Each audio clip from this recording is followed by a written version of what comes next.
cash in the bag, stadium packed. Born a rock star in this life, gon' live it up on the attack. Baby, I'm bad. I just wanna get caught up in this life. I'm crazy, I'm mad. Doing no cap. Only God wants you, better go live it up. Cash in the bag, stadium packed. Baby, I'm bad. Baby, I'm bad. I just wanna stay bad, stay mad. Chip on my shoulder cause they treat me like an outcast. I ain't gonna take that, stay back. I'll be swinging hard till the hits come in all caps. I ain't gonna lay back, pray that someone's gonna help me. Ain't nobody like that. I ain't gonna wait, that's all fact. Give me one shot and I'll never get the throne back. I'm sick of being cautious. I'ma go cause something, can't stop this. I'ma steal everybody's lane, call it shoplift. Sick of hearing everyone complain when they thoughtless. Taste the pain, it's like candy canes. It makes me go change into a better frame, into a better name. Society's insane, we all live for fame. Yeah. Cash in the bag, stadium packed. Born a rock star in this life, gon' live it up on the attack. Baby, I'm bad. I just wanna get caught up in this life. I'm crazy, I'm mad. Do it no cap. Only God wants you, better go live it up. Cash in the bag, stadium packed. Baby, I'm bad. Baby, I'm bad.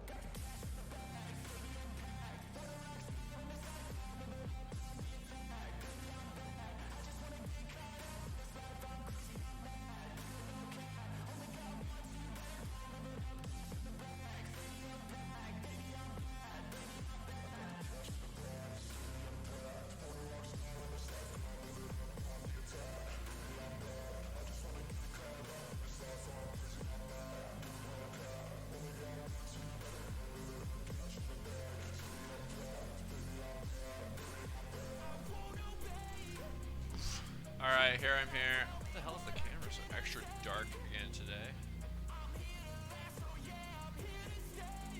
Hang on, I'll fix that.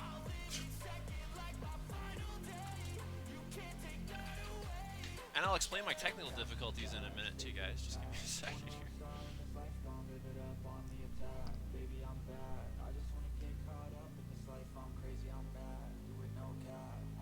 Sworn I fixed this earlier.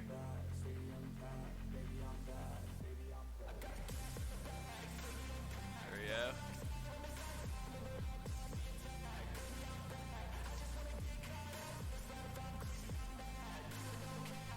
Alright. Hey Parker, hey Mark. Let's turn the music down. By the way, the playlist is supposed to be rock today. This sounds a lot more hip-hoppy to me than rock, but whatever. It has rock in the title, I guess that's why it landed there. And grab.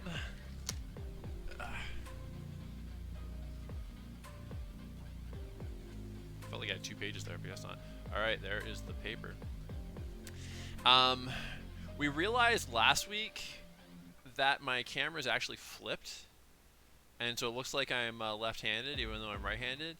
It didn't used to be like that, and I know how it happened. I don't know why I'm not able to fix it, but I also haven't put much effort in because I honestly forgot about it until right before I went live. And I had another technical difficulty I had to deal with, so that we're just gonna have to live with my imaginary left hand today, and hopefully for the next stream on Tuesday next week, I'll remember that. Also, should have a better face cam because I ordered a new webcam that I can use for online classes. We're pretty much done the online stuff at VFS, but we have some ongoing online things for people that aren't taking an entire program, and I'm actually teaching one of those now. And I realized it was probably worth it because I can overexpose to compensate for whatever the hell's going on with my webcam and Twitch. I can't do it in Zoom. Oh shit, I just realized too. There's so many things wrong with today. Give me a sec here, guys. You might be chatting away right now, and I wouldn't know it because I don't have the stream manager open yet. I will pop to the monitor and see what I missed in a second, though. But let me get it open over here first. Oh god. And then I'll explain the further.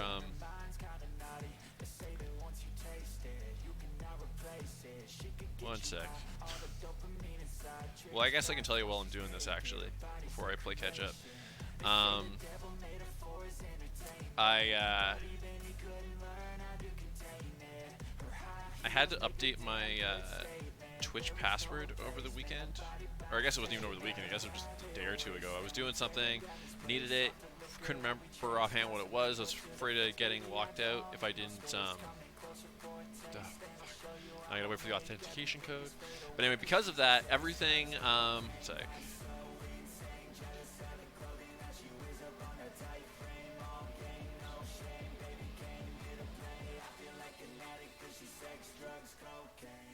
There we go. Yeah, everything that was logged in no longer connected properly. So so that just fucked everything when I tried to go live today. So I actually it let me go live, and then it was like, no, fuck you, you're not live anymore. And then I was like, what's going on? So I'm just gonna catch up over here. Hey, Aaron. Yes, None with a Gun. Well, hopefully it's watchable now, Parker. Imagine how many followers you might have lost due to your left-handed lies. That's true. No one likes a liar. Fingers crossed, no more Zoom classes. And, oh, hey, Nicole. I agree with you, Mark. The class that I'm teaching online for the Connect class is storyboarding. And storyboarding I don't mind doing online as much. It's also, too, because it's just because of the nature of how that whole thing works. I mean, granted, I'm only like 2 weeks into my my first class like this, but smaller classes, and it's people that signed up specifically for that subject, so they have a vested interest already, and so I think that it makes like engagement potentially easier as well, and I think that kind of helps a little bit. But we'll see. Not that far into it yet. Generally, in person is definitely better.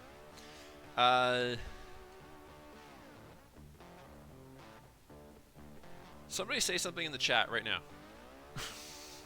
I don't know if it's updating on my phone app for some reason. Oh, there we go. There we go. Okay. Thank you. It's working. All right. All right. We're on the right track now. Okay. Monday, by the way, is when I have that Connect class. I also have 2 classes on campus. And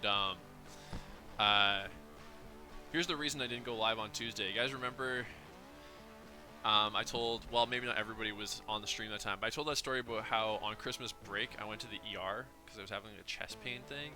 And then they figured out what it was, and it was like not that big of a deal as long as I like took anti-inflammatories to deal with it and everything. And apparently, it's not uncommon for this thing to flare back up again before it goes away completely. Sometimes over a long period of time. And so it flared up again on like Sunday night, I guess. And now that I knew what it was, and I knew I could take all this aspirin and stuff, and it seemed to go away pretty fast last time. So I got kind of cocky about it. I didn't think it was gonna be that big of a deal. As long as I kind of took my aspirin throughout the day and everything. But my 2 classes on campus and then the Connect class and everything, like I basically was just aggravating it, I guess, all day. So Tuesday I was just fucking just like done. Like I was just like it really like I just like needed the day. I had the day off. Luckily I had no classes, and so I thought maybe, and it was feeling better and better over the course of the day. So I thought maybe I could still go live. But by mid-afternoon, I was kind of like, this probably isn't an area I should mess with, so I decided not to. Had you heard that story, Aaron, about my ER visit over Christmas vacation? That was my first day of Christmas break. It's a thing called we're spending a lot of time on bullshit before we actually get started here today, but it's a thing called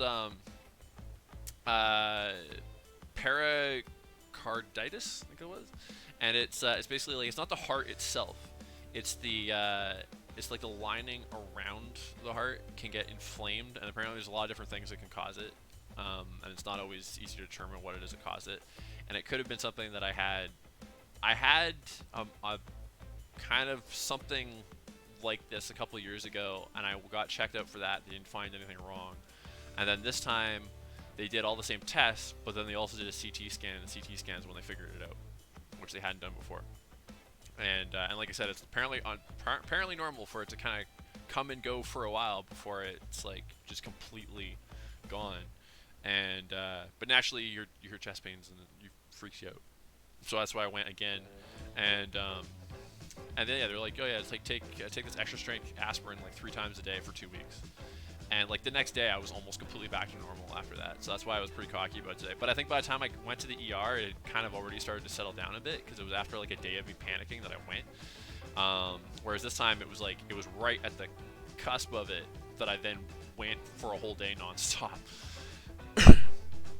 But yeah, so that was me. I'm gonna mute this and let's start drawing something.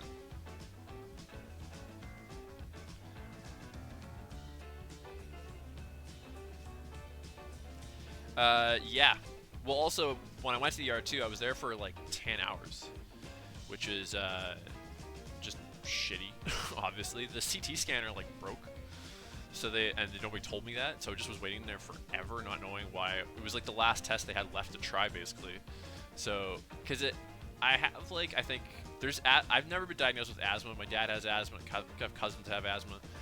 I was figured I maybe have like some mild case of it because I've never needed an inhaler, but like if I get a cold, I'll cough for like a couple months sometimes before it goes away. So if I felt a pain in the chest, I would sometimes just think it would be like like an allergen or something that's just irritating me because it would come and go so fast. But then it's only been on a couple of occasions where it's been consistent enough that I was like, oh shit, and then yeah. But here we are. So had kind of a busy day today too, so I didn't really get to put a lot of thought into. I had the idea of the Nun with a Gun. I'm not the first person to have this idea. In fact, I think there's some straight to DVD B movie about it, which I would probably love to see, but I haven't.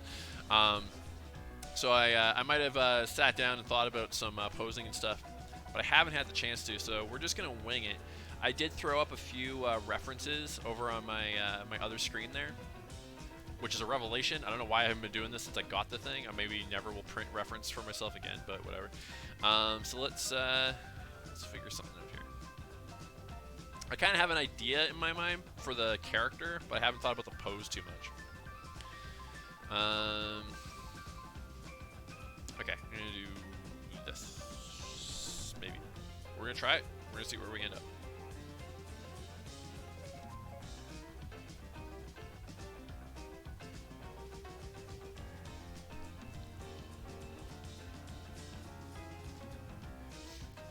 Problem with some of those B movies with the clever titles, like I haven't seen.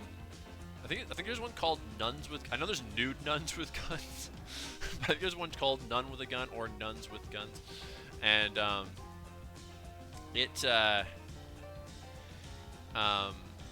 you know, some of them are just so much stupid fun, but then some of them are just like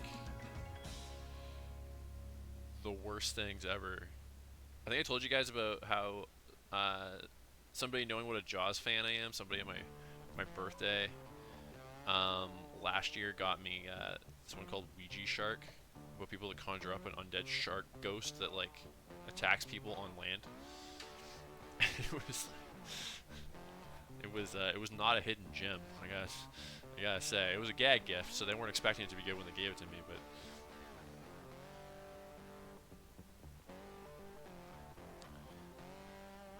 how's 3D going, Nicole? Almost 2 weeks in now, I guess, eh?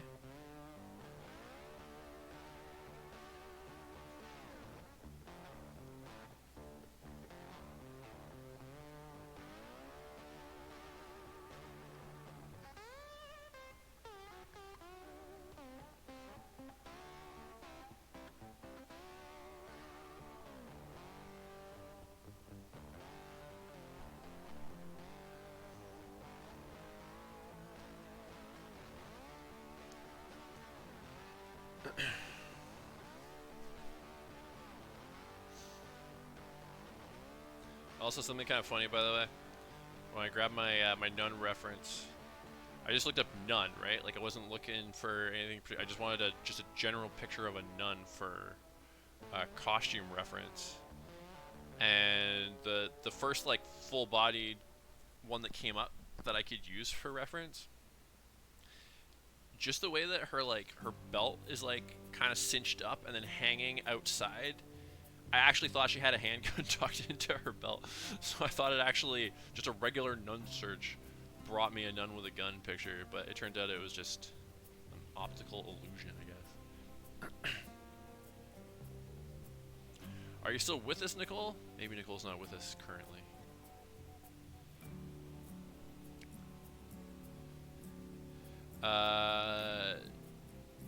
Well, I mean, I can see it's clearly not a gun, though. Aaron.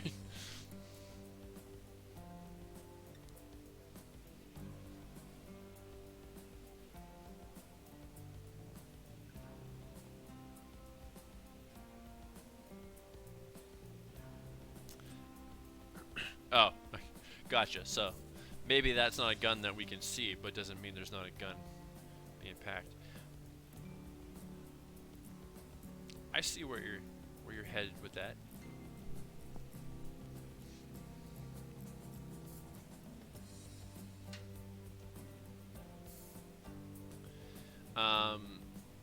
There's a guy, John Schnepp, who used to be a regular on a few of the different movie shows I watched. He actually, unfortunately, died a couple years ago. He of a stroke, I think it was. But he seemed like a pretty cool guy.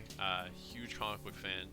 He was kind of their go-to on the shows for comic book knowledge to kind of break down new trailers and stuff for comic book movies and whatnot.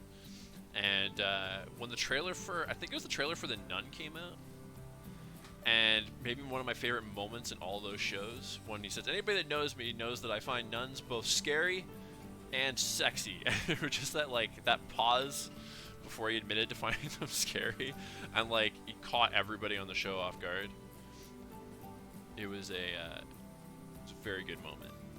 And I'll probably never, not that I spend a lot of time thinking about nuns, but if I have an occasion to think about a nun, I will always think of John Schnepp because of that.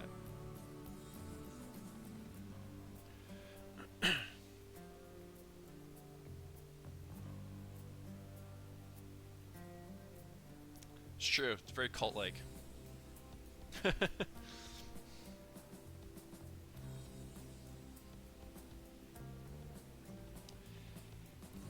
you ever see, I'm actually forgetting what it's called, but I used it as my my GIF when I went live, like I posted on Facebook.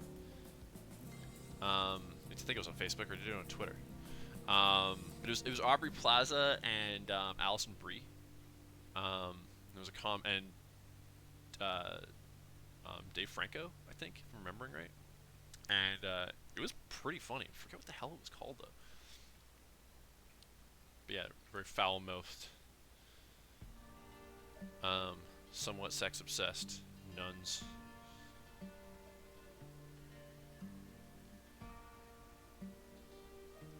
Okay, I'm kind of digging the pose I got here. I might shorten these legs a bit. I think I got her being a little leggier than I had intended.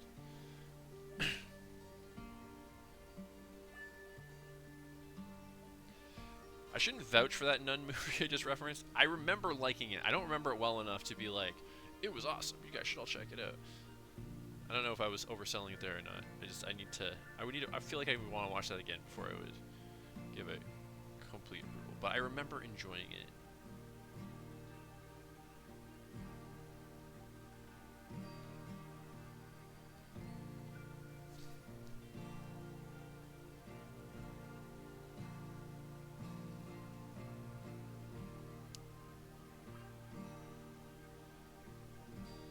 I forgot to thank my my new followers. Bobby Somber, I can't remember if Bobby Somber is one that we already thanked before. There's also May Maisie, which I think we did. And Lady Witchwolf, who is actually one of my VFS Connect students from the storyboarding class I mentioned earlier. So thank you, and welcome if any of you guys are watching at the moment. Okay, yeah, I like the pose. I'm going to tweak some proportions, and then we're going to go a bit more wild with some detail and stuff in here.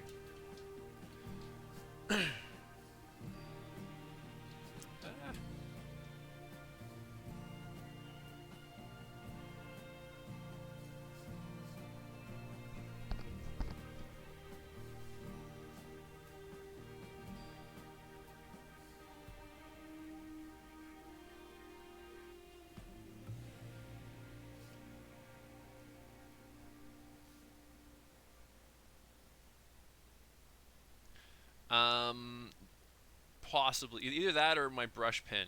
I haven't 100% decided how I'm gonna go about inking it, but yes, ink will die tonight.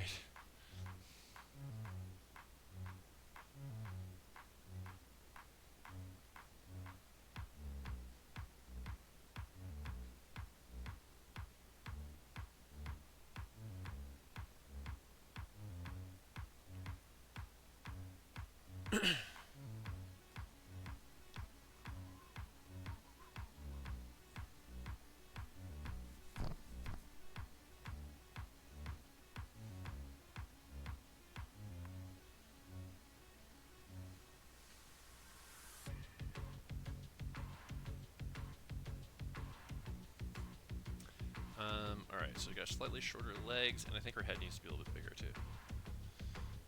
So let's adjust that.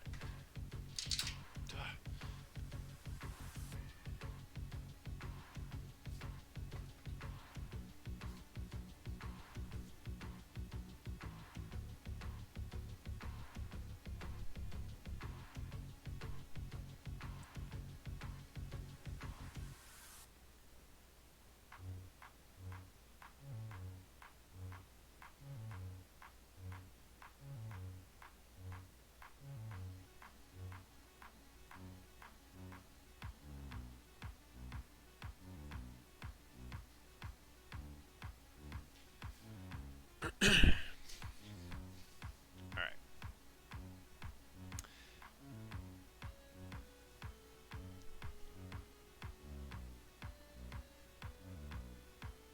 Play with the slope of the shoulders a little bit as well, but nose is all itchy.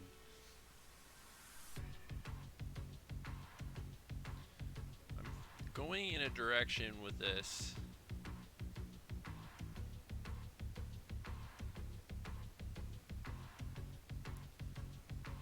that I feel like you might not expect.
I kind of figure, like, if you're doing something with, like, a nun with a gun, like, I feel like the assumption 9 times out of 10 is probably going to be that, like,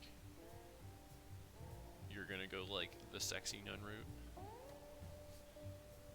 And I considered that.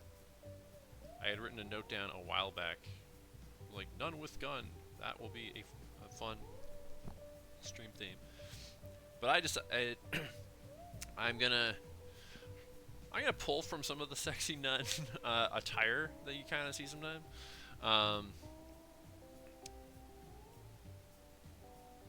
But it's not really gonna be a sexy nun. Maybe that's turning some of you guys off. You're like, hey, you know what? I've had it. I came here for one reason, Dylan, and you disappointed me. So, go fuck yourself, and I'm going home.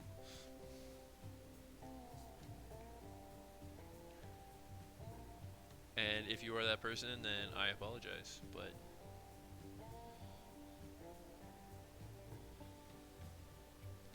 I thought this might be funnier to go this route and a bit less expected.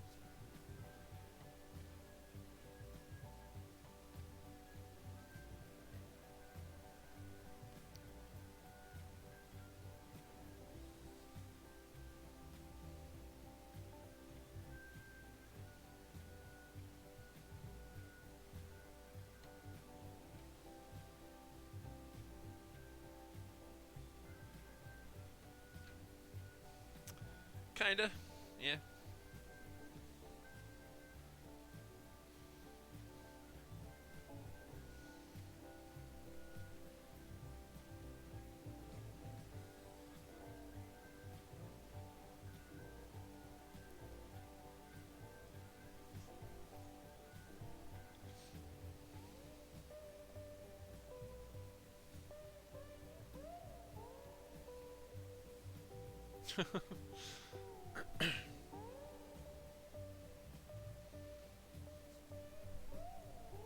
What is a nun's headdress called?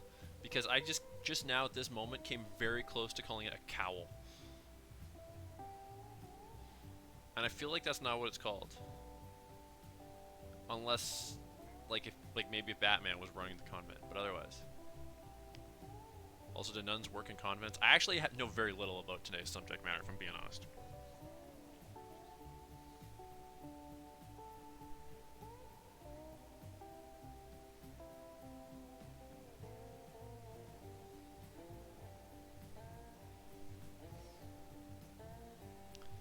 And it's probably obvious, but the reason I keep looking off to the side there is I'm looking at my reference for how the hell this headdress thing works. A cornet? That's a unsatisfying name, I gotta say.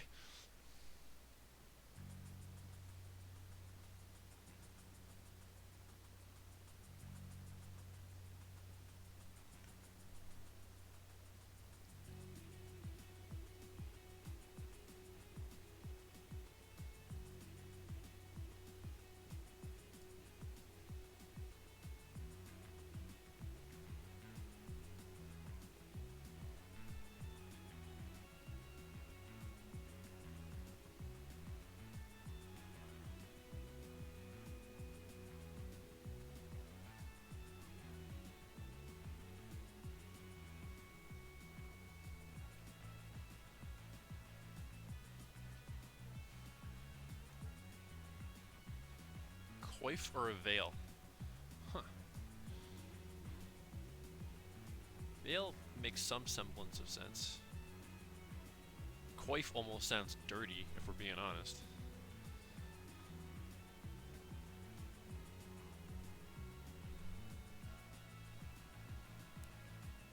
Just wondering how much face to cover with coif. That sounded even dirtier. I didn't even mean for that to sound dirty when I said that. I was just trying to use some of the terminology we just learned. Okay. So it's two pieces. I don't think I even realized that.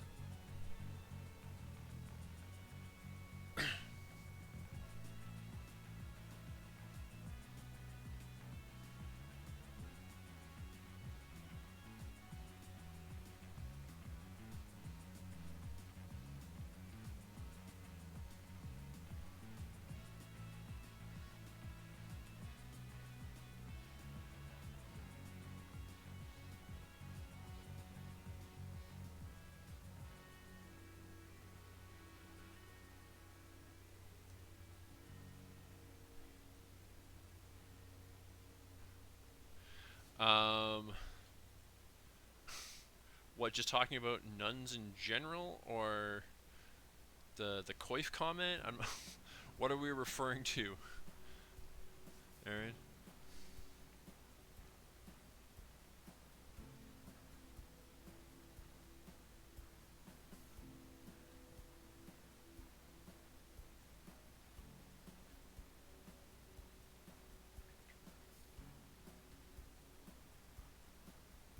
Oof. It's always scary when you make your PC cry. One, like, firstly, like, just the realization that it had feelings always takes some getting used to.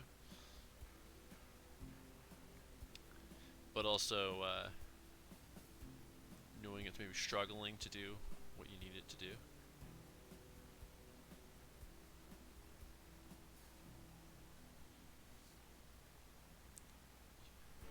Yikes. So, I gotta say, Aaron, I don't think I've ever done that to a computer.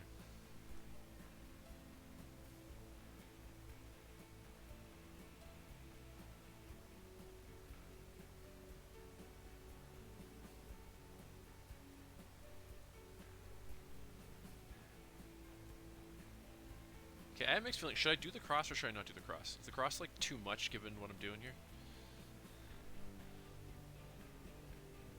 Or maybe I should use the cross but turn it into a knife. Like the bottom half is like... Okay, I like that actually. Let's do that.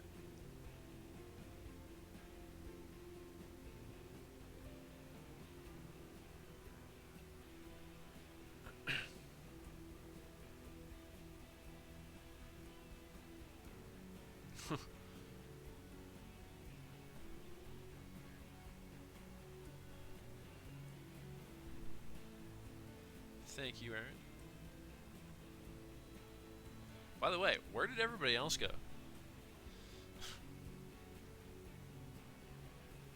I heard from everybody right in the beginning. Not that I'm complaining, Aaron. I'm more than happy if it's just the two of us going the whole time. I'm just curious because we started off with so many in the chat.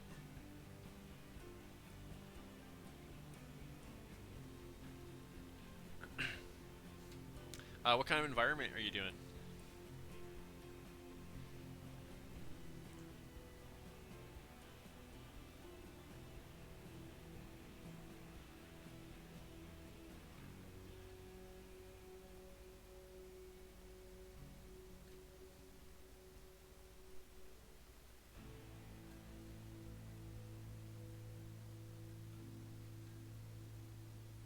Okay.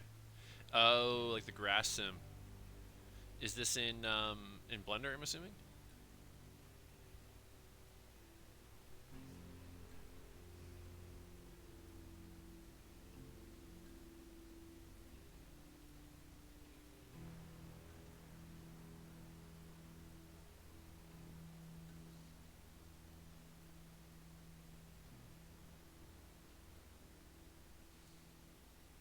Gotcha.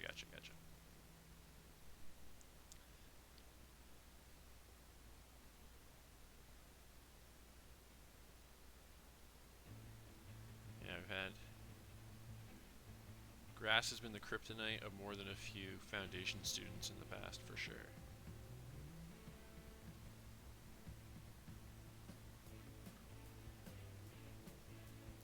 There's this tune that pops up no matter what I choose for the playlist. It always comes in. Cool. Yeah, he's at Cap, right? Doing game design now.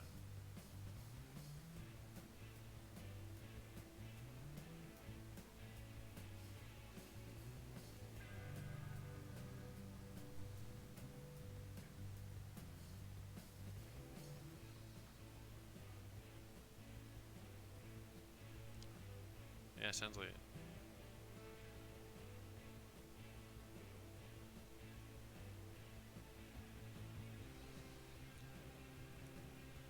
Haven't got, don't get Abby on here too often anymore. Mars guilted him into popping in a while ago. That was the last time he's been on. Feel free to pass on some guilt tripping. Just get him to say hi here once in a while. No, apparently it didn't work. I do talk to him on Instagram and stuff sometimes though.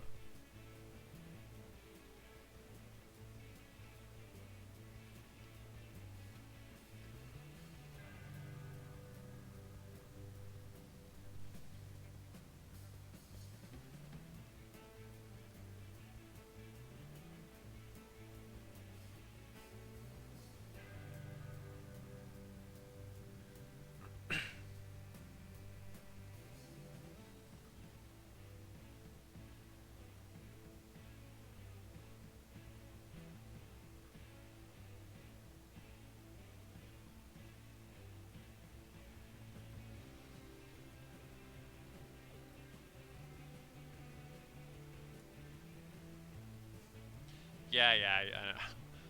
I'm not really ragging on him.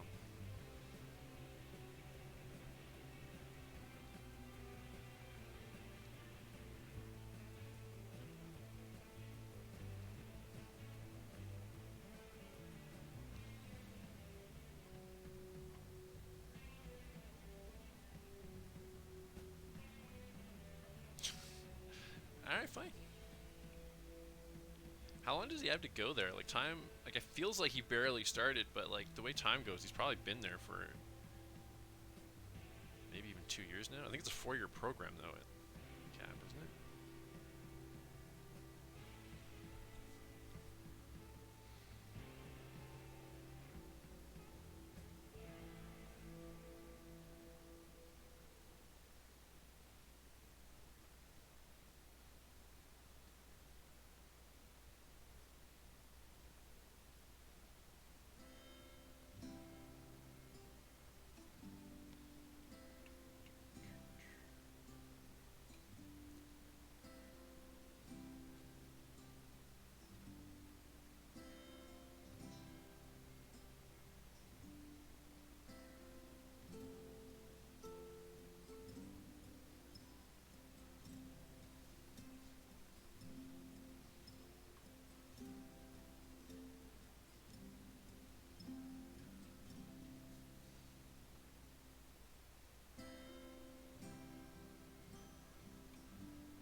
So I noticed the so the classic like sexy nun attire thing is obviously the thigh high nylons here. But this idea came from the actual legit nun costume that I realized is almost got a Chun-Li thing going on with it.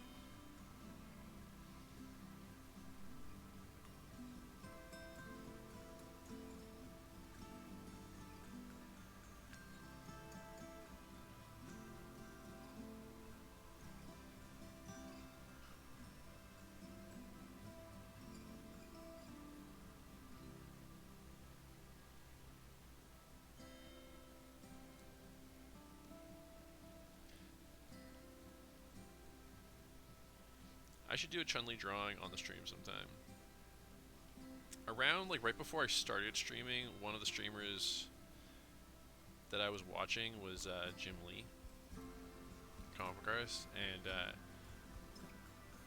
a lot of what he does is fan requests as well. And he one of the first ones I watched him do was actually a Chun-Li drawing, which naturally was really good because it's Jim Lee.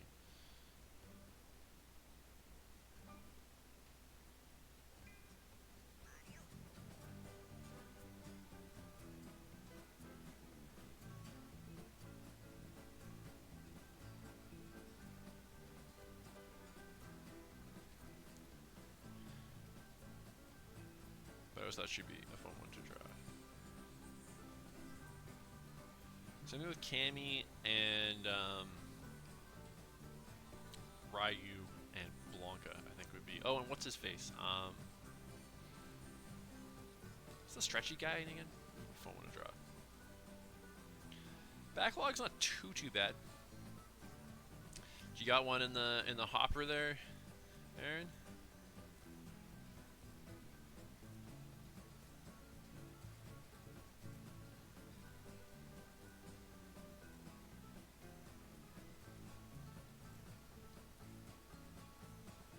Oh yeah.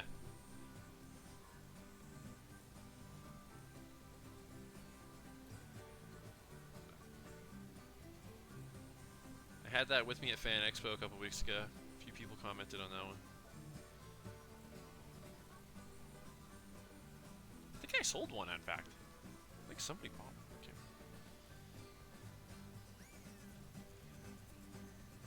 you guys remember my Rabid Pikachu drawing? I had that out at Fan Expo, and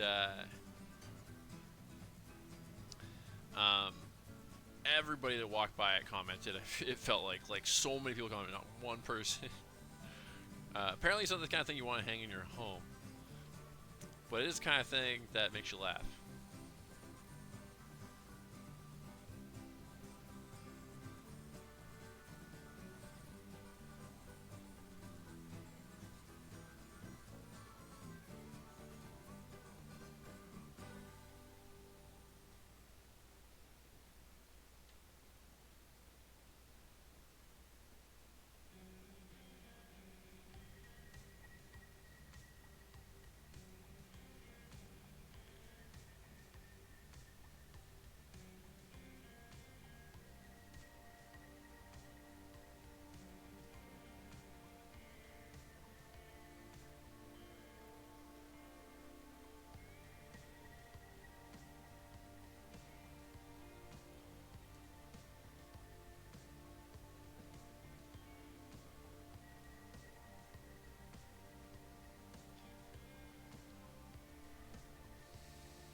That was one of the first that Judge Judy one. I feel like that was only like the second or third. Like I remember making that Twitch ad in Photoshop because I was so happy that I found this like really realistically rendered drawing of Judge Dredd that blended well with the live action Judge Judy. And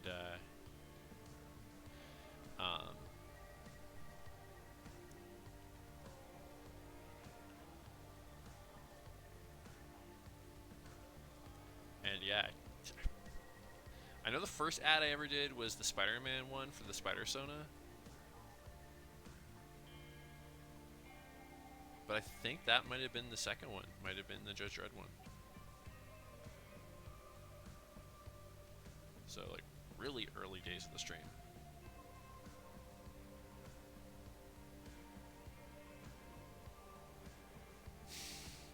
Not bad. Not bad.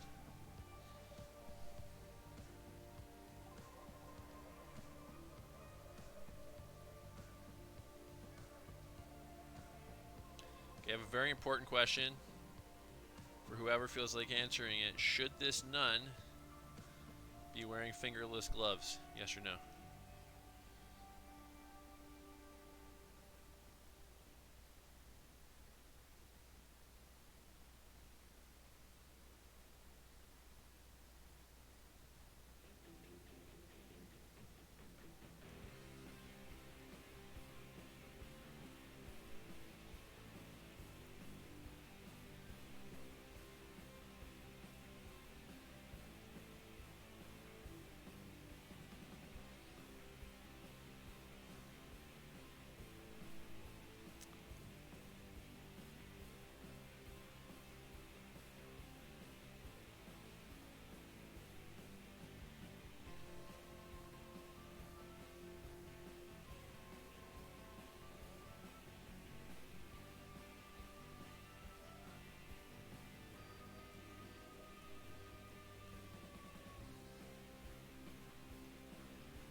Consider it done. Make it so. Well, I guess I have to make it so, but you know.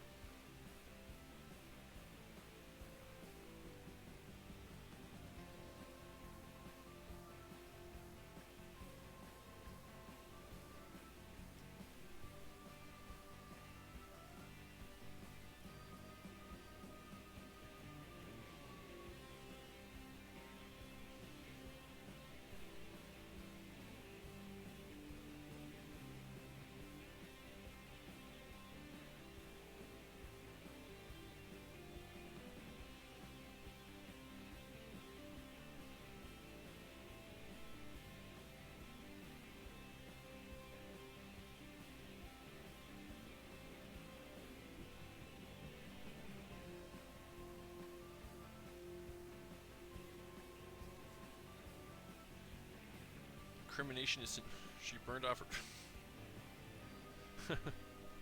I like that.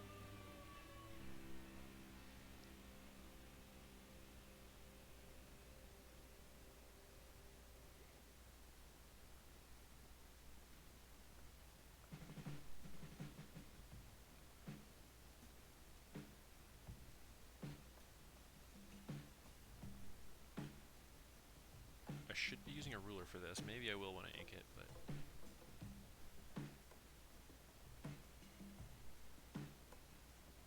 also I'm not attempting to get a completely accurate looking machine gun here. I'm just trying to get something in the ballpark.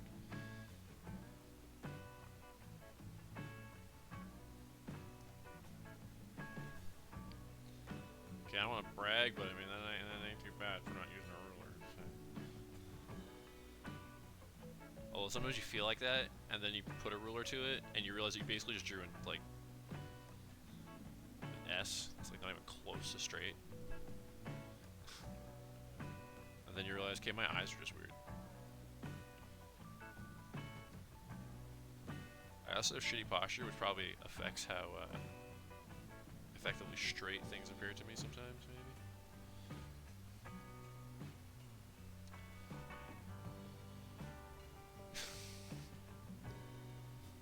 Yeah.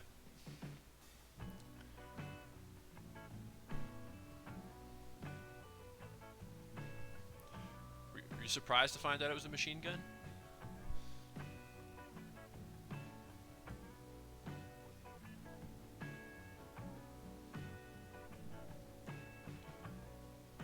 Frankly, I'm surprised if you're surprised.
Nah, no.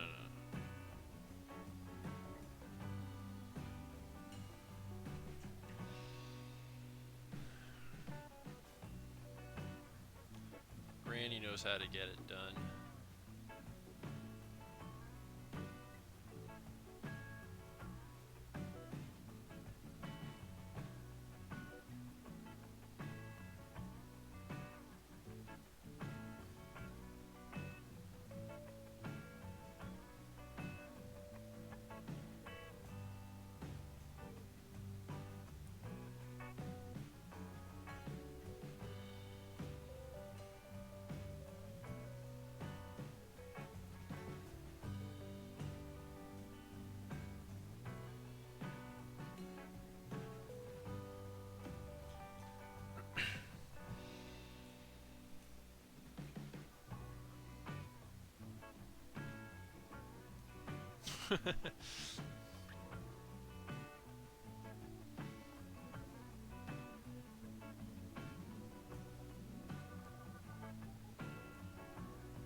She is, of course, not just carrying a machine gun, but also a handgun.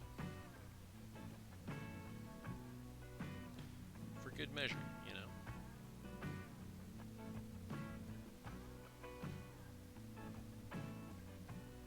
technically, I should have called the stream a nun with guns, but a nun with gun just sounded like snappier, you know?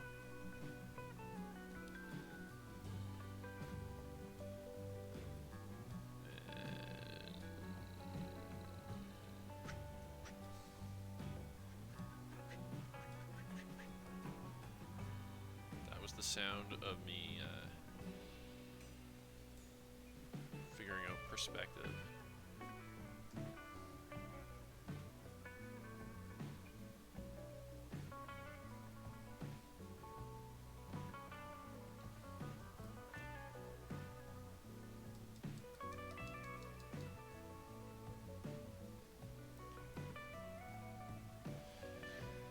Alright, she might be ready to ink now. I think she's ready to ink.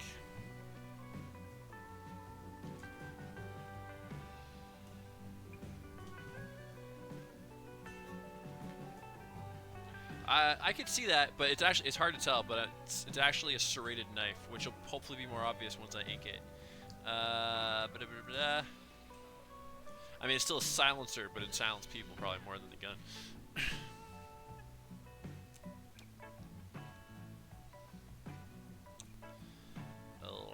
Alright then.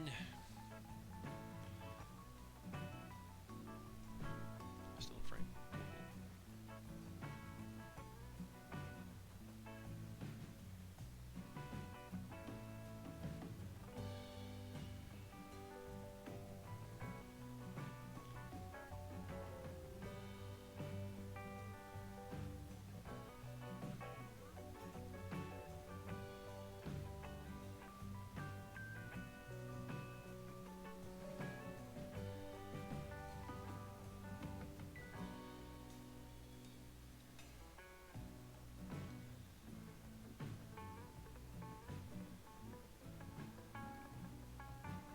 You know what I got for Christmas one year in my stocking?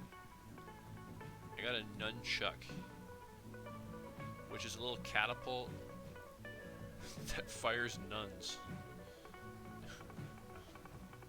So it chucks nuns, get it?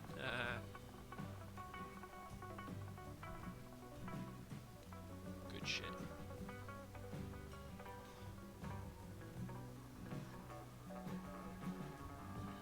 I think I am gonna go the Sharpie route. I think you called it, Aaron. I do still have it. I'm pretty sure. It's kind of annoying to play with though, because then you have to go find the nuns. I don't know if it's possible to order extra nuns for it.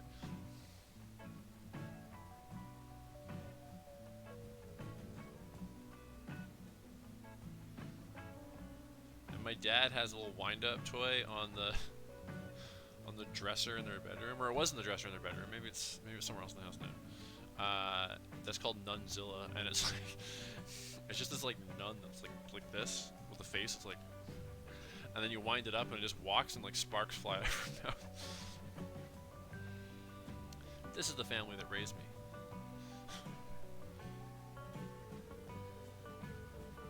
I'm not complaining. I'm just saying. If you wonder why I'm like this, these are the reasons.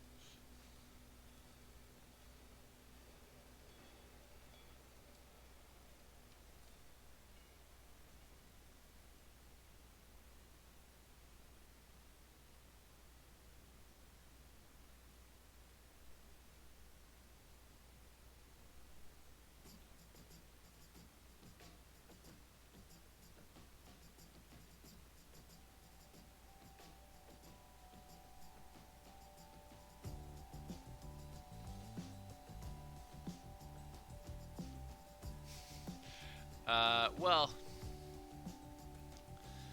I don't know. I think it was in a novelty store. I don't think it was actually ever marketed towards kids.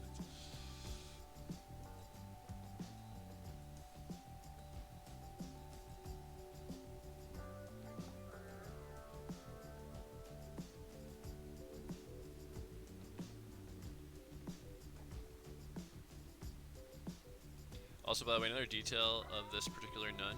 I don't know if you. Well, actually, you know what I'm not gonna say, because I feel like it's easily missed so far, but when I ink it, it's probably more obvious. So I'll wait.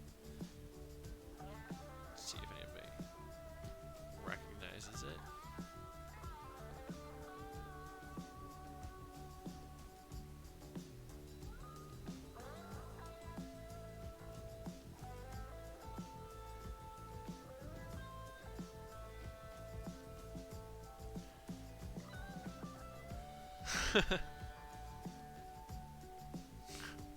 You know what? I feel like that might exist actually. Aaron, have you ever like Googled that?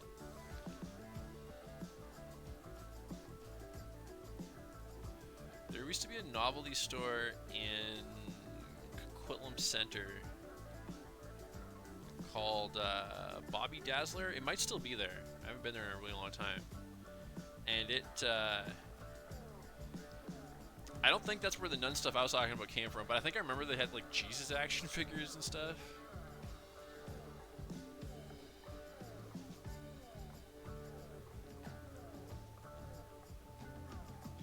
Do you know Battle Pope, Aaron?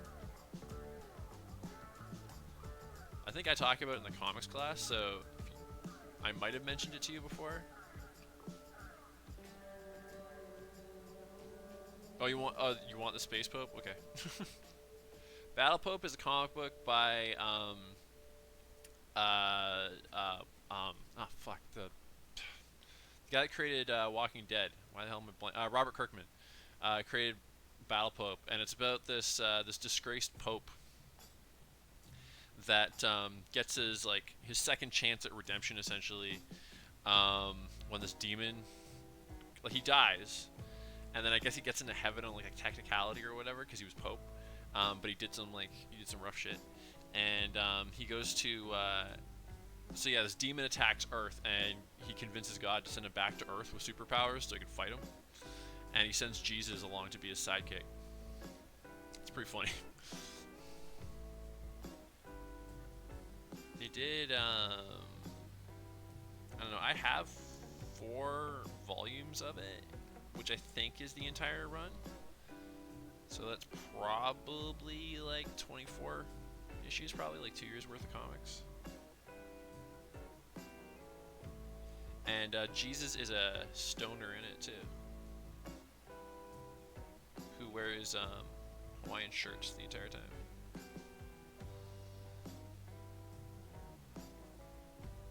I personally loved it. I'm also not the least bit religious, so I could see some maybe finding it, less than desirable, I guess the phrase that she used. I don't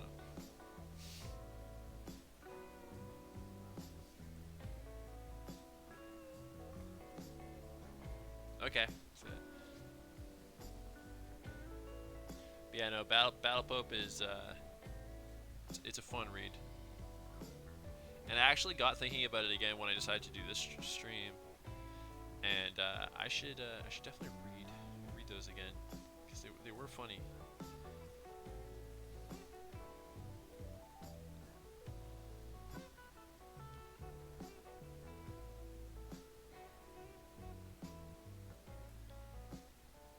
There's one issue that features Santa Claus. And I think when I read it, I was working on my Santa Claus graphic novel, and I was like, and it was a funny chapter, but I was like, God damn it, Kirkman!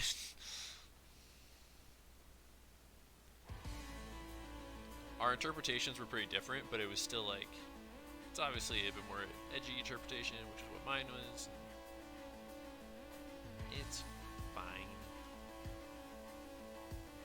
Neither one of us is the first to do a edgy rehash of Santa Claus anyway.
What's everybody up to today as they watch? You know, Aaron is trying to render. Well, or maybe he's just trying to talk his computer down at this point. Where are we at with that, Aaron? Are you guys having a heart-to-heart?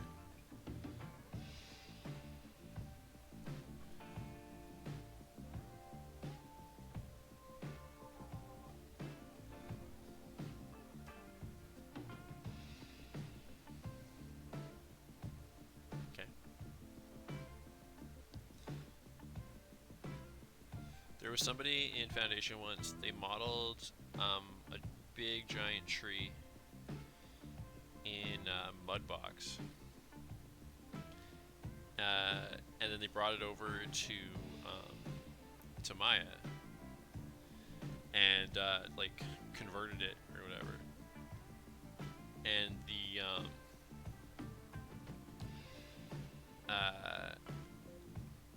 there were so many subdivisions in it that when it was selected, it just looked like solid green. Like you couldn't even see the holes in the mesh because there was just so much of it. It was just solid green. That computer almost died. She had to do some trickery to get it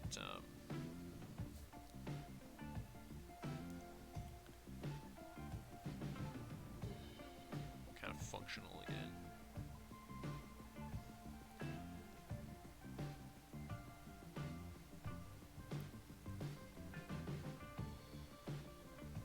I think beyond just like the obvious rendering issues, it was just sort of like the file was just like unmanageable to deal with, you know?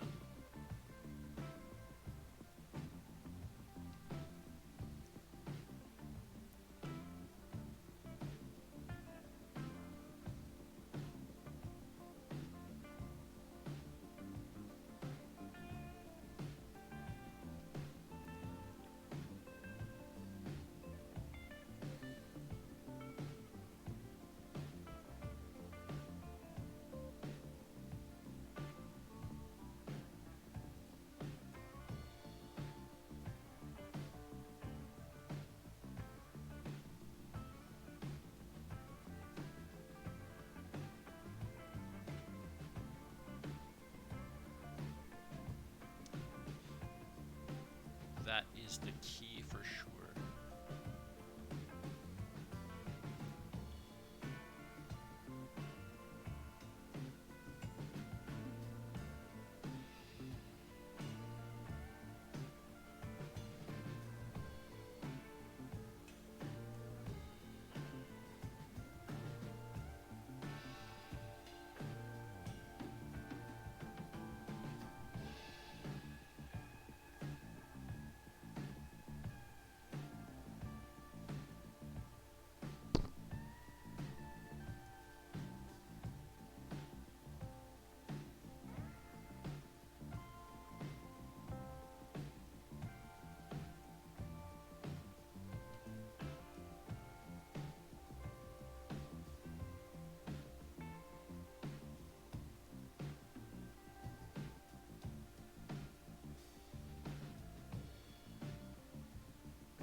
Detail I was referring to earlier is that she's actually wearing two pairs of glasses. She's got like big, thick rimmed, like old person glasses,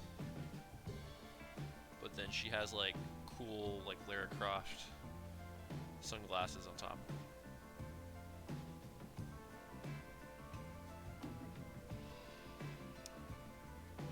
She's a granny, but she knows what's what.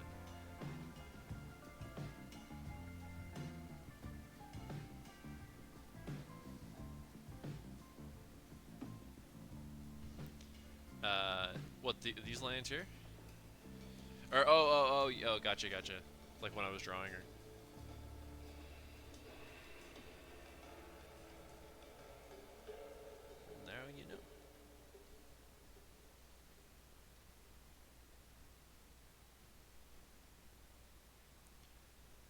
really sucked about not streaming on Tuesday is I was actually really excited to draw what I had in mind for it. It was gonna be something of my own. It wasn't off the request list, and I'm gonna do it next week instead. So I won't say what it was, but a hint that I'll give you is that it was somewhat topical.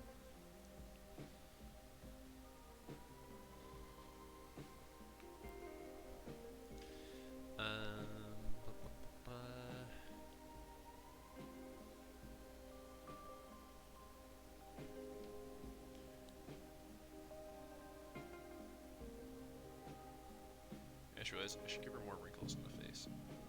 I will come back to the face momentarily.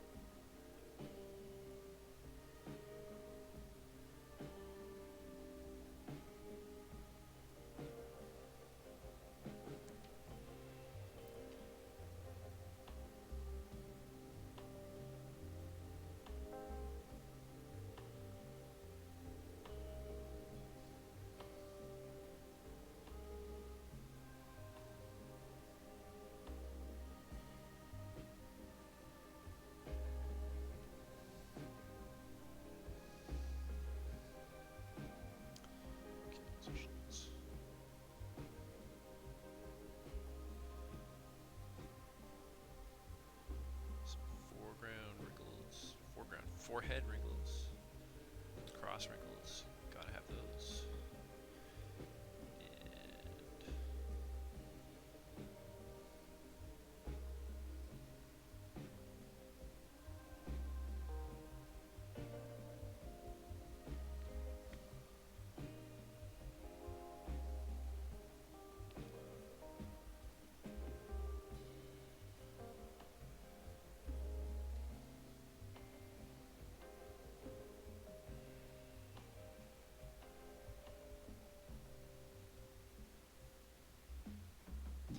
And all right,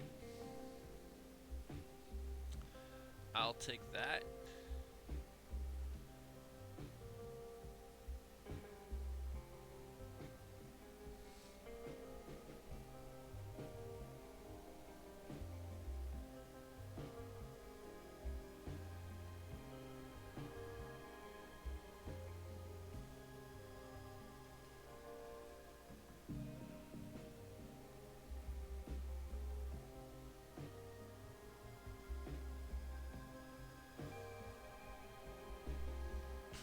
The music did a weird thing, and I thought it was like a notification coming from my computer or something.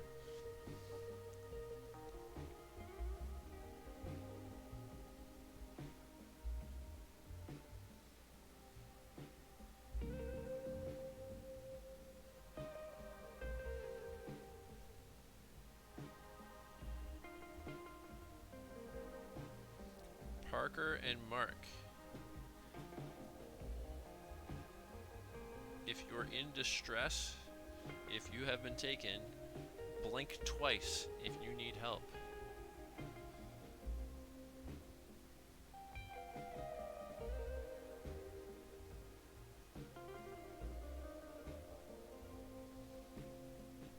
That whole like blinking yes and no type thing, I don't think I could ever actually do that in real life. I feel like I'd be so conscious of my blinking, I'd be doing it just like non-stop. I don't think I could do it. I think I would get everybody killed if I was left in charge of that.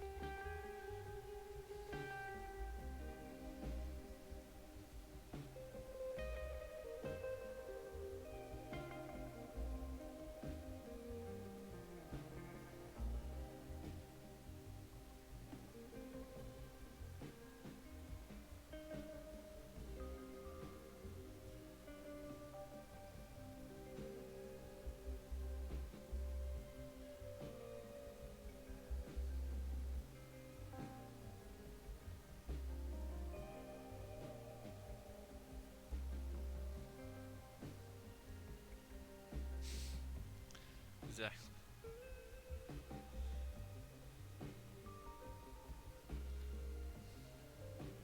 Because usually like blink once for like, you know, like I think I'd be trying to say no, but I would blink twice and it would mean yes or whatever. I don't know.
Well, I hadn't considered a like I don't know how likely the scenario is ever to arise that it's really gonna matter. So I've never considered it a phobia per se, but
Saw the Batman, by the way. Really liked it a lot.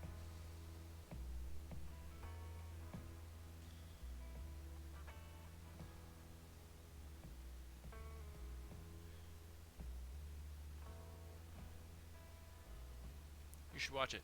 I would recommend it. It very much, like, you probably already know this just from everybody talking about, but leans hardcore into like detective Batman, which I really dig. Um, like, mysteries, detective stories are maybe my favorite thing. Like, even I'm sure I've done this rant before. Even in my like sci-fi fantasy movies and stuff, the ones that contain that mystery element are usually my faves.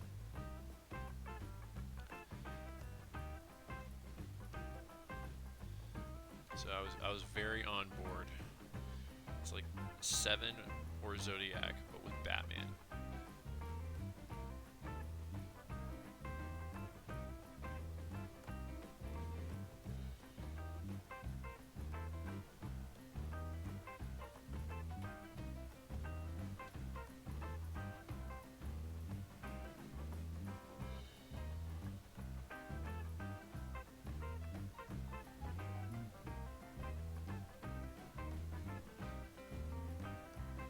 I really hope that they stick with the whole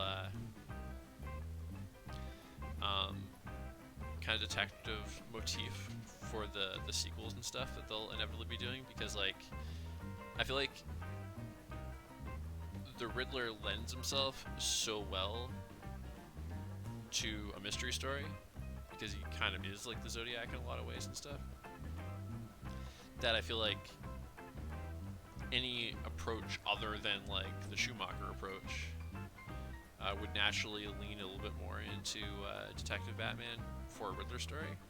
But I think that's a huge part of the comics, with no matter what villain he's dealing with, and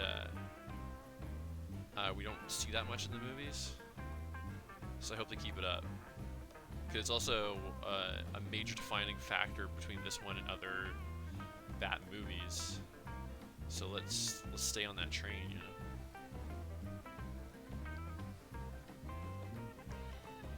I haven't decided how I want to do the nylon thing yet.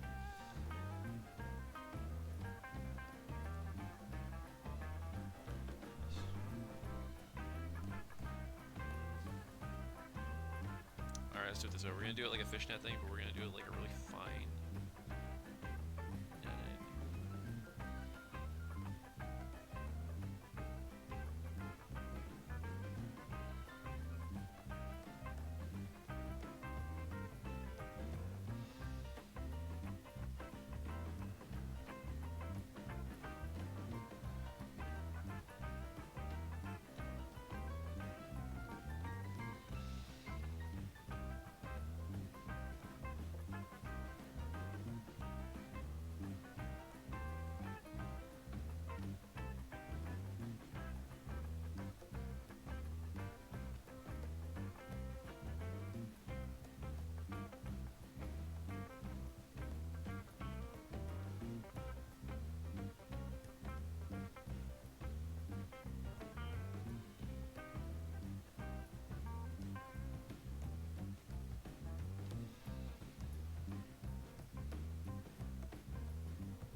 Thank you.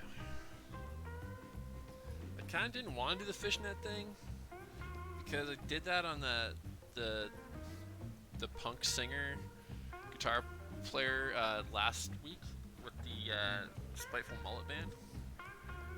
And I didn't want to do another such a similar thing so soon, but it's kind of part of the classic sexy nun look, I think, or at least based on the one that I got over there. It's a weird mood board that I put up. It's like normal nun, weird plasticky over-sexualized nun, and then machine gun.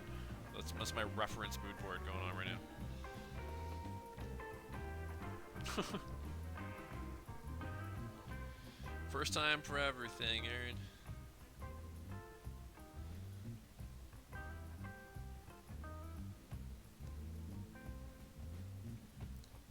And when I say plasticky for the over-sexualized nun, by the way, I mean like the outfit itself. It looks like she was just sprayed with like a latex paint, so she just looks super plasticky.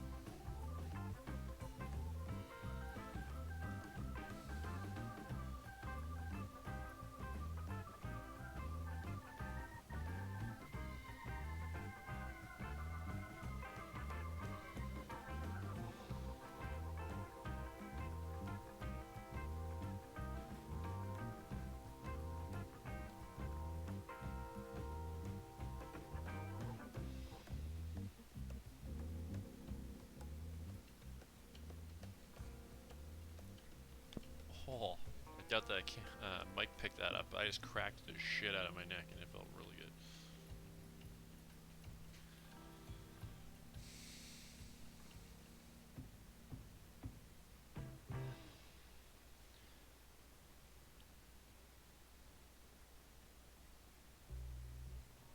Aaron, I'm starting to think somebody actually did abduct Mark and Parker, and in the off chance, and Nicole for that matter. Nicole doesn't always stick around though, so she's less shocking. But in case my stream is the common denominator, make sure your door's locked, alright?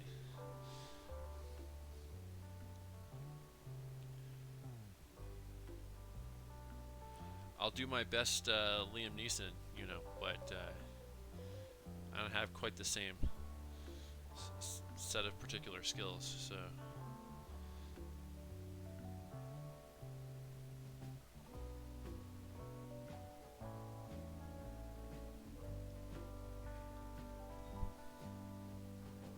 I wasn't insinuating that until this moment. Dun, dun, dun. Alright, fishnet number 2.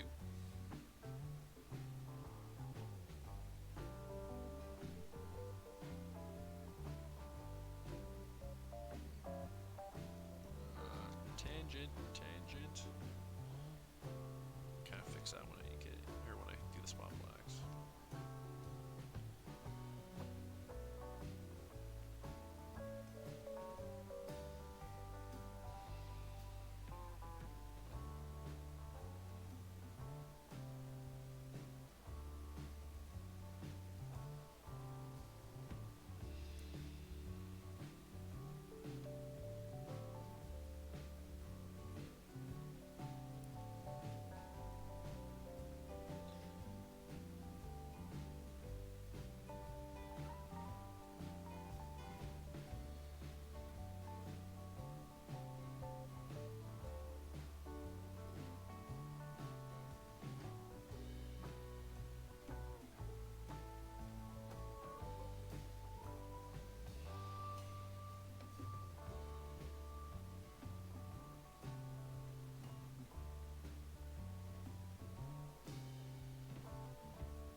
This fish netting is a little bit tighter than this fish netting, but that's okay.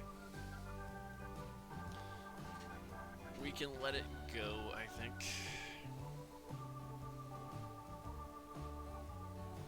Between the fish nets and the varicose veins and all the lacing on these boots, I think her legs are definitely the most complicated part of this entire drawing.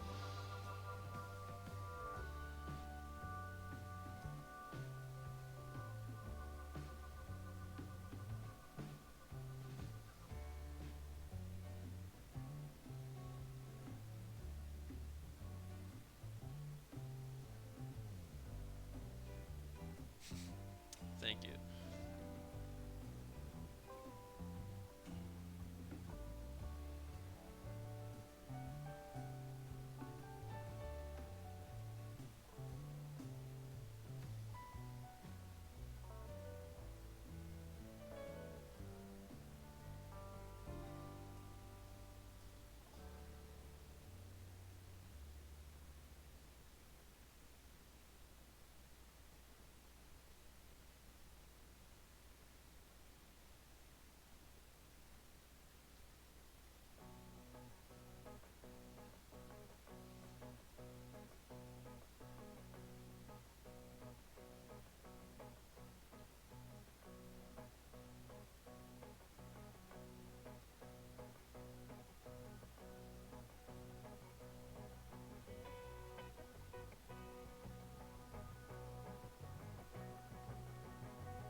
Excited to do the spot blacks because I feel like,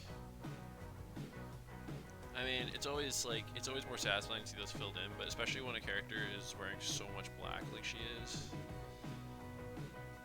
it's like no one area of her really feels at all finished yet.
a tweak, but didn't.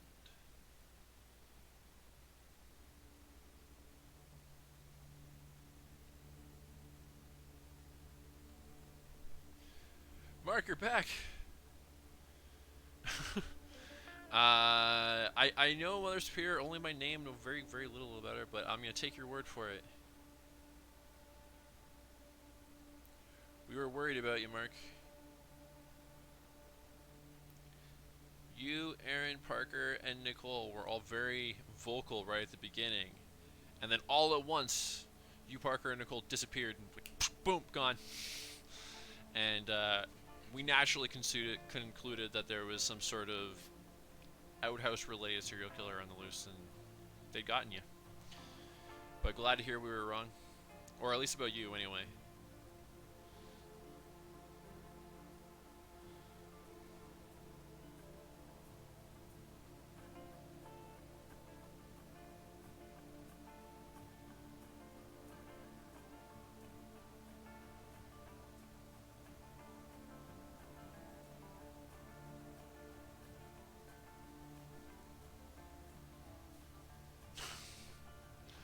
It makes sense. Actually, I guess if there was a stream that was gonna cause a stir, of the ones I've done so far, it probably would be this one.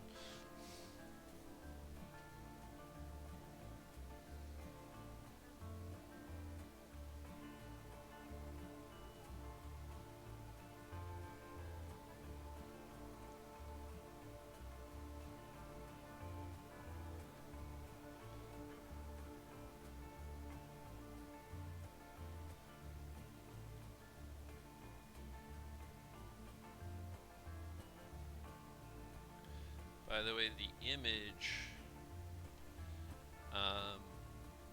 that I used for my Twitch ad, because I didn't want to accidentally use like a real world nun, especially if it was one of like note, and then Photoshop a gun in her hand and stuff.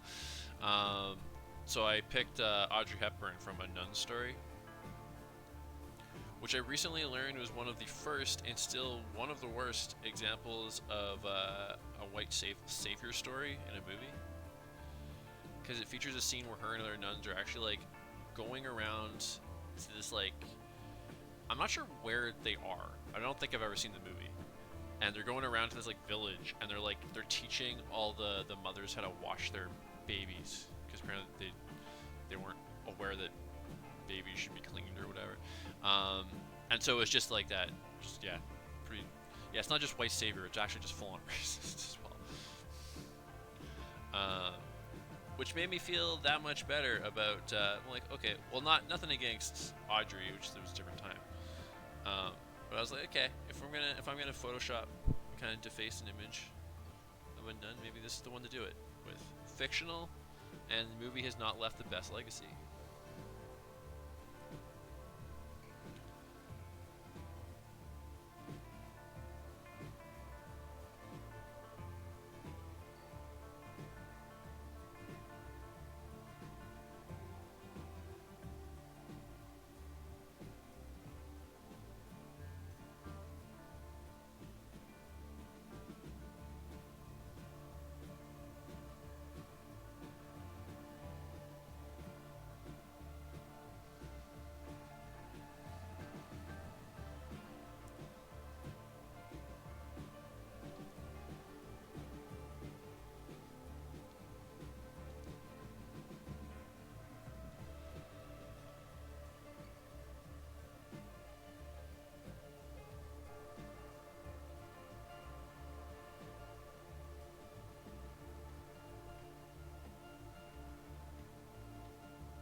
Do you have late classes again today, Mark?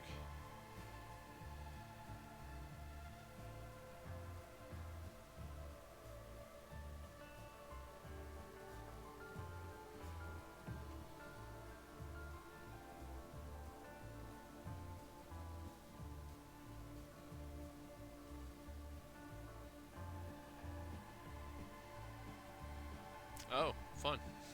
How'd that go? Oh shit! Actually, you told us about that. You were having a you actually were having a procedure done, weren't you? Remind me what that was again, and how did that go?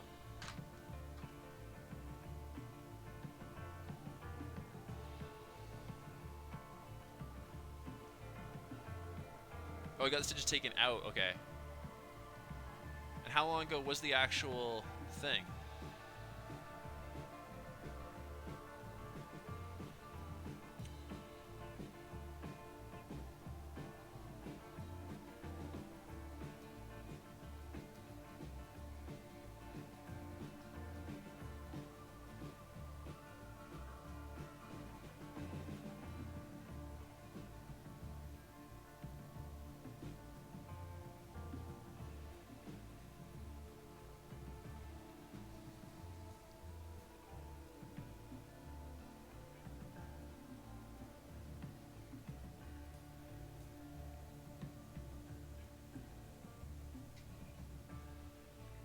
Okay.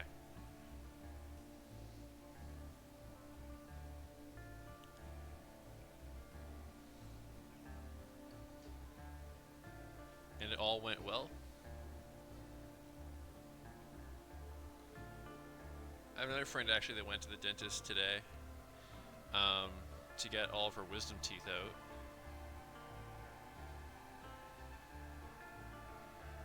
And randomly sent me a picture of herself, like passed out, basically. And like, okay, I assume she wasn't passed out. She had her eyes closed because she took the picture. But it looked like she was asleep, so it looked like somebody else must have taken the picture. And she sent it with like no context, and and and it looked like something that somebody else would have taken. So I was kind of like, it's like, is everything okay? Like, it was like, it was a bit weird. I was legitimately worried for a little while. I was gonna, like, the next message was gonna be like, if you ever want to see your friend again. That's a voice box thing I was imitating there. I don't think I did it very well, but, you know, let's assume that I did it well.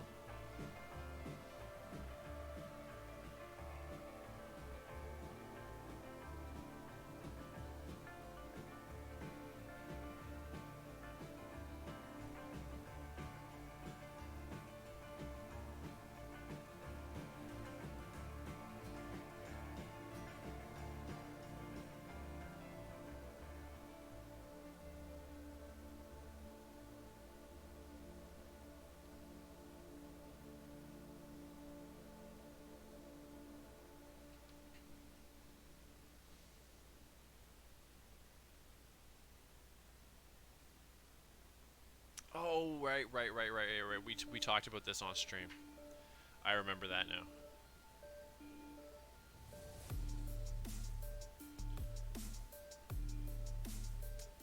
Yeah, that sounded horrible.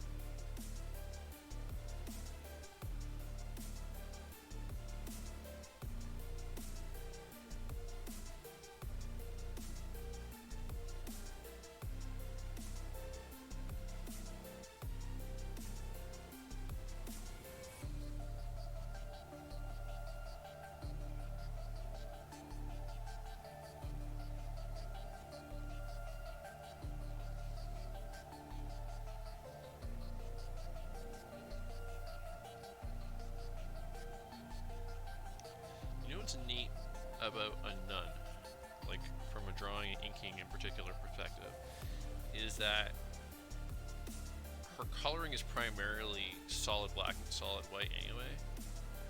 So even the black and white image when I'm done tonight would be pretty damn close to what the actual finished product would look like, even if I were to later color it. And I might not, but it'll be a while before I get to it, even if I do color it. So.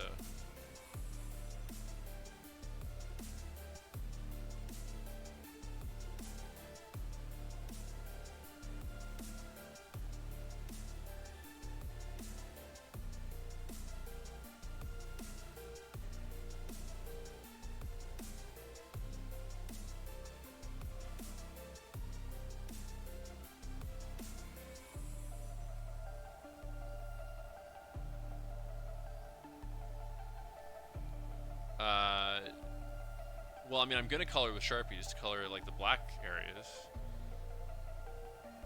Do you mean color the other elements with Sharpies? I don't have Sharpies of that color. of any kind of actually of any color other than black.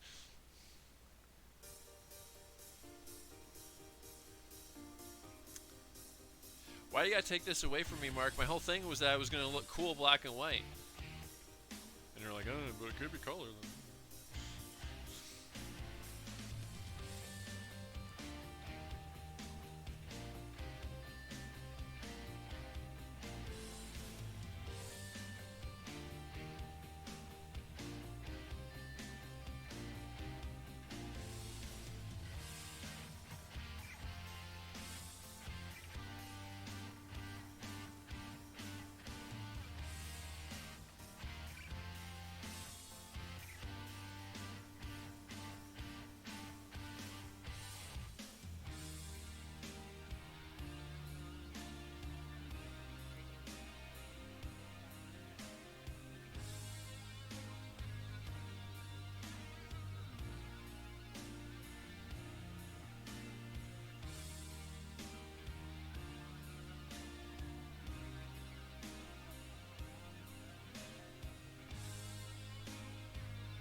I considered it. Um, but I kind of just thought this would be a bit less expected, because I kind of felt like a lot of people probably assumed that I was gonna do the younger, sexy nun, and I kind of didn't want to do that. But then I thought, oh, but maybe if I do the elderly nun, but I do her in the sexed up nylon like Halloween costume nun outfit, then it might be funnier and less expected. So that's what I did.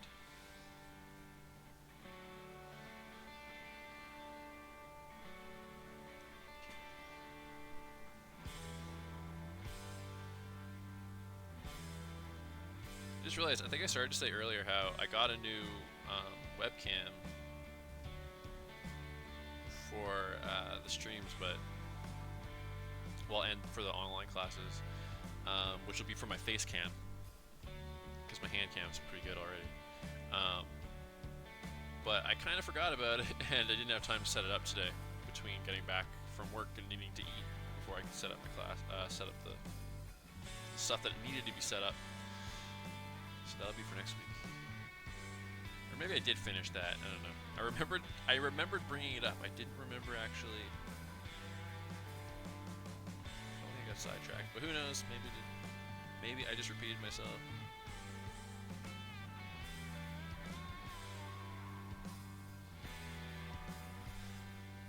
I talk to so many people throughout the day sometimes that I forget who I've said what to. Yep. Although bear in mind, these X's are just to fill in where it was black. They're not bullet holes or anything. See the Batman yet, Mark?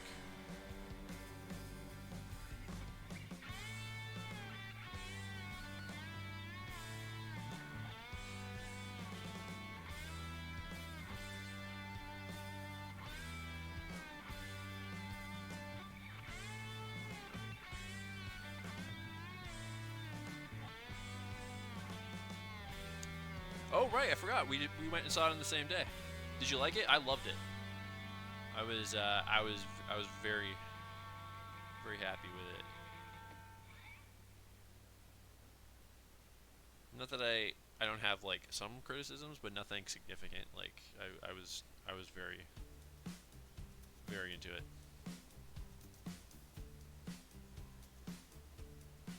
And I think some people might say it's blasphemous. I think this is for me personally,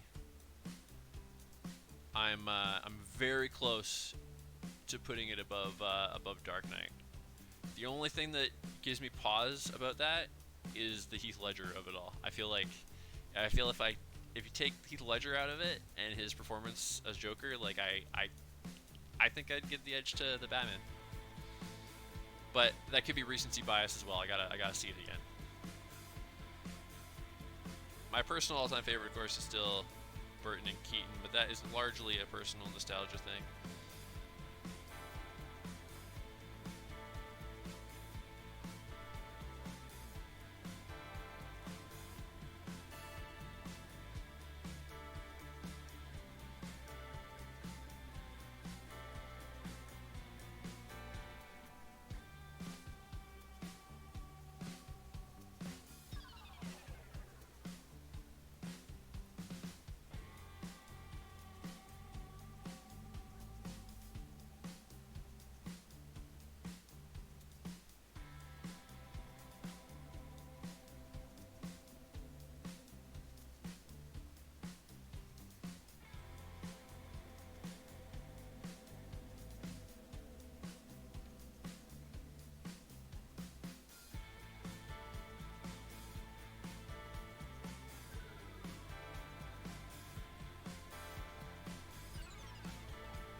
Something I thought too is kind of interesting, if you're going to compare it to the Nolan movies, is I think in a lot of ways it's actually a little bit more grounded than the Nolan movies, and yet somehow feels more comic booky at the same time.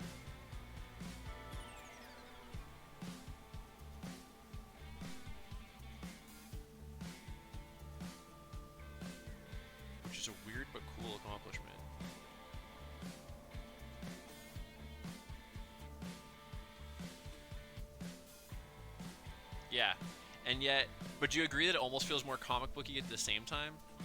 Because it's not like there's bigger, more bombastic moments in the Nolan ones, but like I think that some of the lighting choices and stuff like that, and the use of red and everything feels very comic booky. I think that his gadgets are a little bit, some of them kind of border on sci-fi-ish a little bit compared to the Nolan stuff where everything had to be explained all the time and whatnot, and like um, uh, yeah, like I don't know, and just like just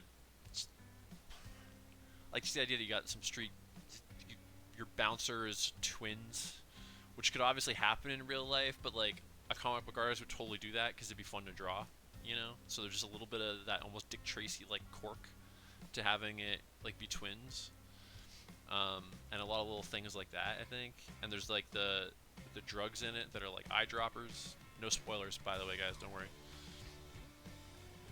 Feels very, and I mean, I don't think that's completely non-existent in the real world either, but it's still a little bit more unique and quirky, a bit more like a comic book.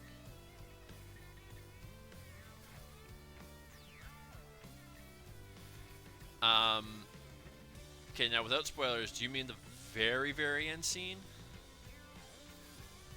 or do you mean like like the climactic sequence? Because I agree with you on the very, very end scene. I've kind of heard some say that about the climax, just in that the climax is more like, I've heard some say it's more comic booky than the rest of the movie or whatever. But like to me, I don't think it was really that out of. I don't think that was true, really. I mean, it was more action, but it wasn't anything that was unheard of in that tone of the movie. I didn't think. Okay, I said a lot, Mark, so I'm going to clarify. I'm assuming your yes is to when I said the very, very end scene.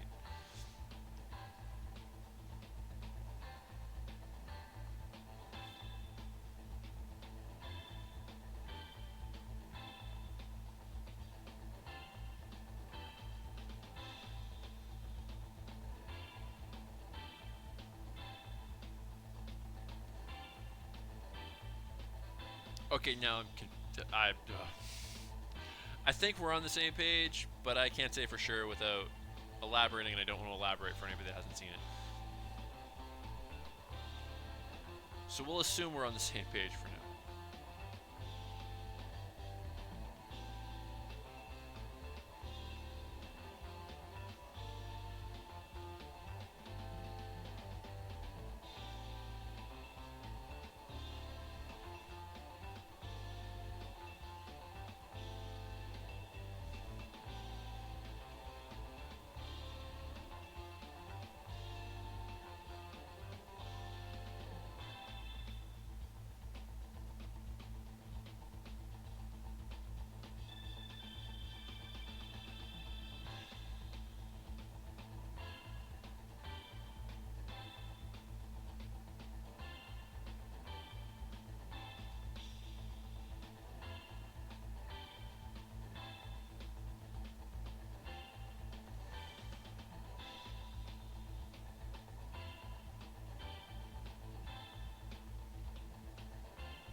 Okay, do you mean literal bang?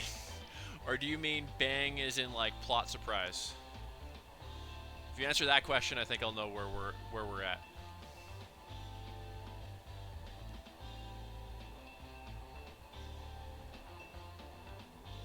For fuck's sake.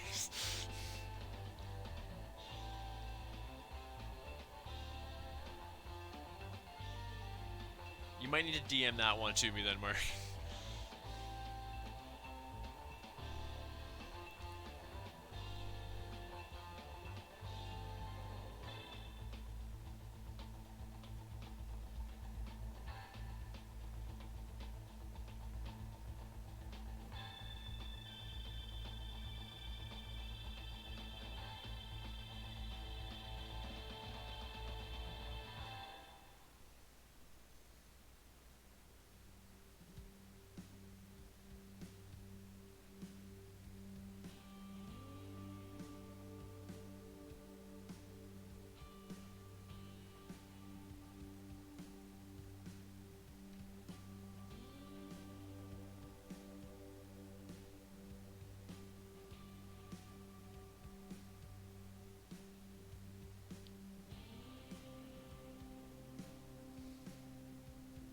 Okay. Actually, right before you said that, I kind of figured out what you meant. So we were talking about two different things, but I understand. So are you saying that that part didn't feel very grounded, or that part didn't feel very comic booky?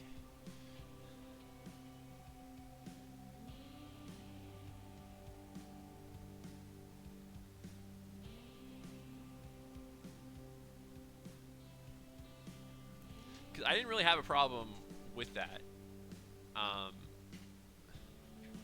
I think if I was gonna criticize that part, it was more to do with I didn't really have a problem with how we got there, but it is a very long movie, and I think that is something that could have been excised. Um, and we still could have got to our climax without that, um, and just gotten there a little bit more efficiently. But I also can't claim that I've ever felt bored in the movie, so I'm not too hung up on the runtime.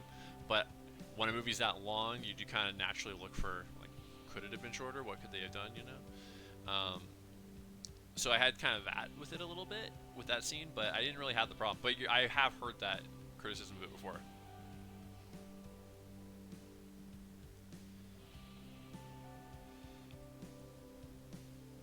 Do you mean the discovery of it, or like where the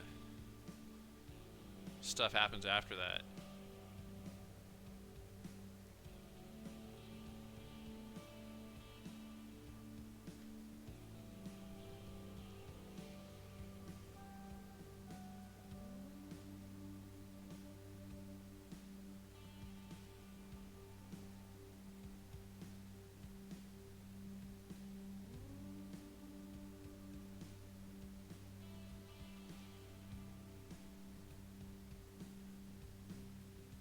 Because I didn't really feel like it came out of nowhere.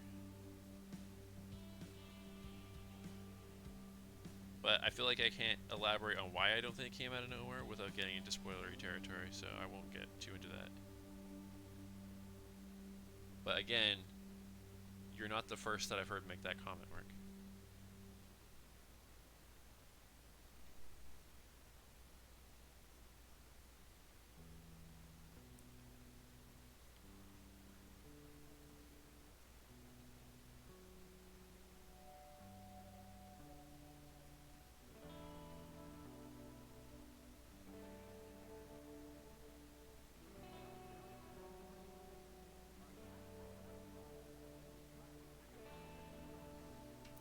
Okay, I think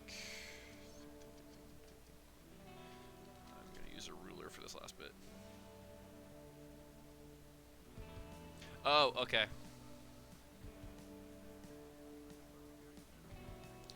Uh, well, okay. I think it would have made sense, except that would have had to have put together certain clues without that guy's knowledge. But I also do agree with the fact that it was a little convenient. You know, like it would have been better if it was pieced together without his help, because otherwise it felt like it almost made that guy feel like the hero in that moment, you know? I know, I'm a little worried that some of this could be construed as spoilery. Just in that people are going to be looking for keywords that match some of the stuff that we're referring to.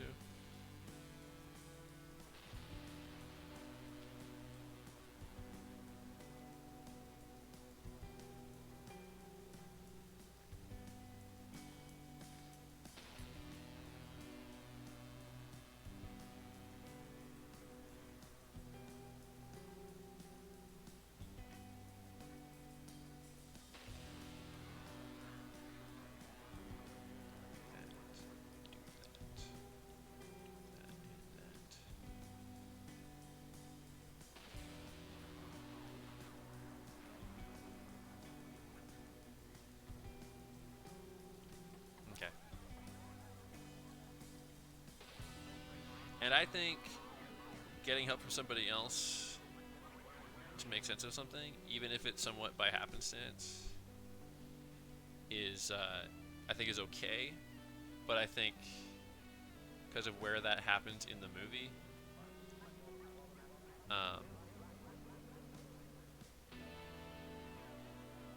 and the timing of things that happen around it, it's maybe a bit much.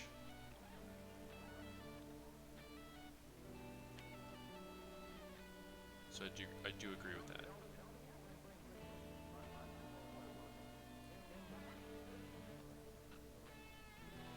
I thought your criticism of it was in reference to something else that I've heard criticized about that scene that I haven't really agreed with. Yeah.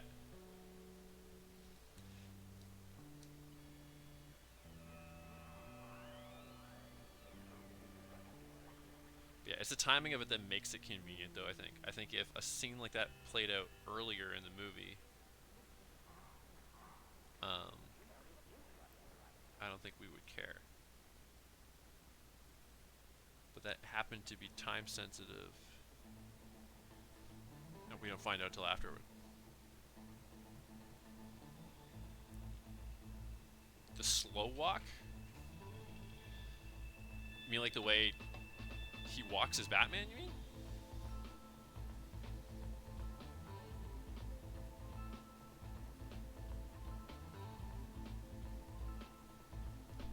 Um, I like it. I think that if somebody was running away from him and he continued walking like that, I would maybe take some issue with that. But I kind of like he's trying to act like a creature of the night, you know? And it's easy to make jokes about it because it's Pattinson, Edward. But like, it makes sense for Batman though too, right? Like to have all this almost like the way a monster or even a killer in a slasher movie would kind of come at you kind of slowly. Because I also like too that they gave him like a really heavy presence. Like his footfalls were really like, you could really feel them. So even though even if he's kind of approaching kind of slow at times, like it kind of feels like a monster walking towards you, I felt like.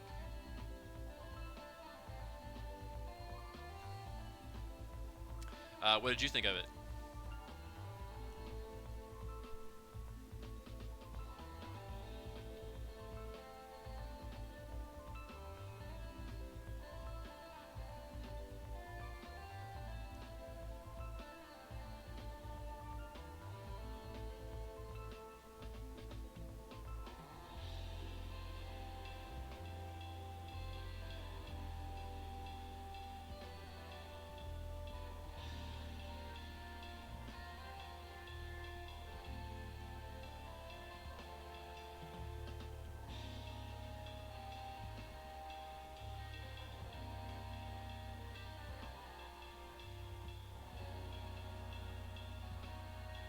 Yeah,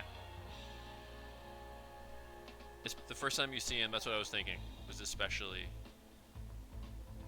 and the way it was shot as well.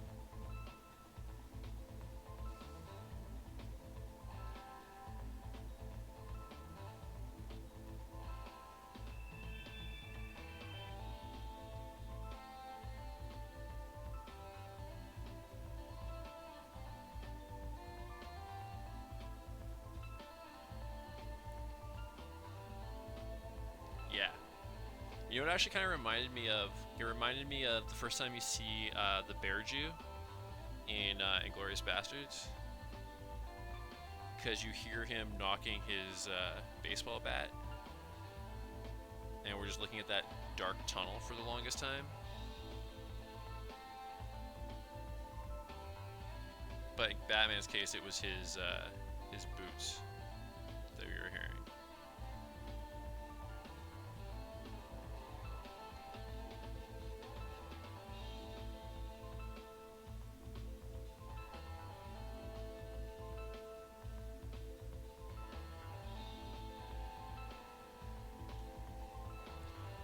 Also, something else I appreciated, I feel like it's not true of everything, but I think most of what you see in the trailer, I mean, maybe you should watch the trailer again, but I think most of what you see in the trailer is from the first half of the movie, which I very much appreciate, because you kind of get to a point where you're like, okay, I have no idea what's left to happen in this movie, pretty much.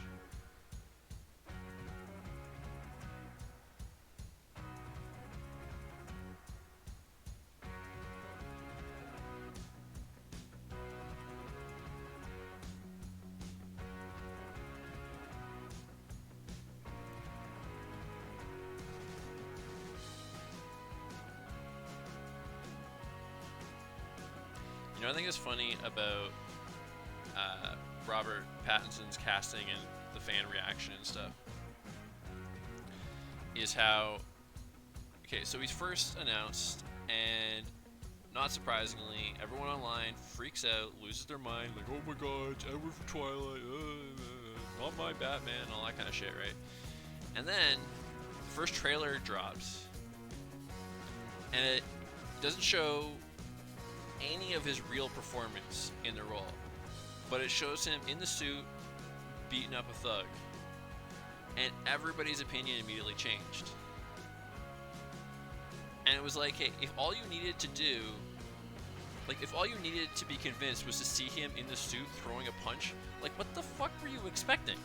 Like, you thought he was gonna show up demanding to, like, play the part as Edward, and he was just gonna sit there and sparkle for the whole goddamn movie? Like, of course he's gonna suit up and punch people. Like, is that literally what all you were afraid wasn't gonna happen if he played the part? Like,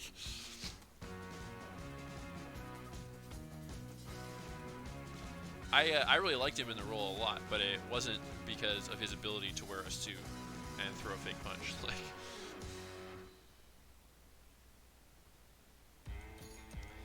but fanboy's gonna fanboy.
Yeah. Very true. I was all for the jokes, but I also thought it was unfair for so many people to, and not, but again, not surprising, to like base his entire, all of his abilities on 4 badly written movies that anybody in their right mind would agree to act in at that stage of his career, right? Like, he had like nothing to his credit yet, and those books were massively popular. It was pretty much a guaranteed hit whether the movies were good or not. And because he took those roles, he could afford to be choosy with what he does from that point on. So why, of course he's gonna take that. Like, why the hell would you hold that against him? Kristen Stewart as well.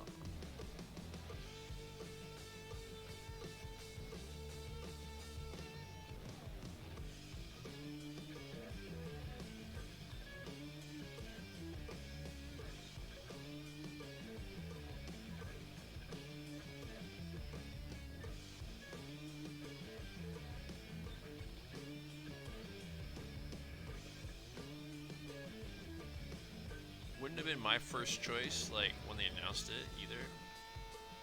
So not saying I, like, predicted the amazingness, but I thought he did a very good job, and I'm happy they casted him, now that I see it. I was never opposed to it, but I'm not gonna pretend like I was, like... I would just, like, give him a chance, guys.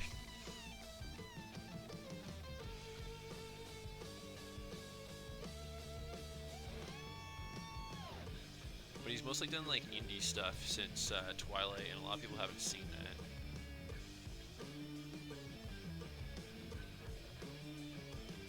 Outside of Twilight,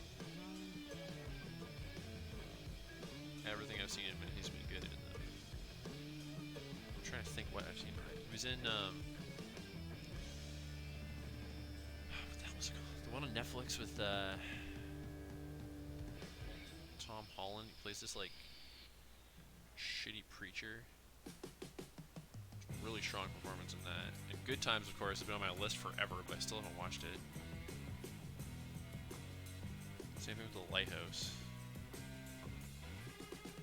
Was it extremely loud and incredibly close or whatever? He was really good in that. It's a depressing as shit movie though, but he was very good in it. He was in that one with David Cronenberg too. It's like a sci-fi one where he's in a limo the entire time.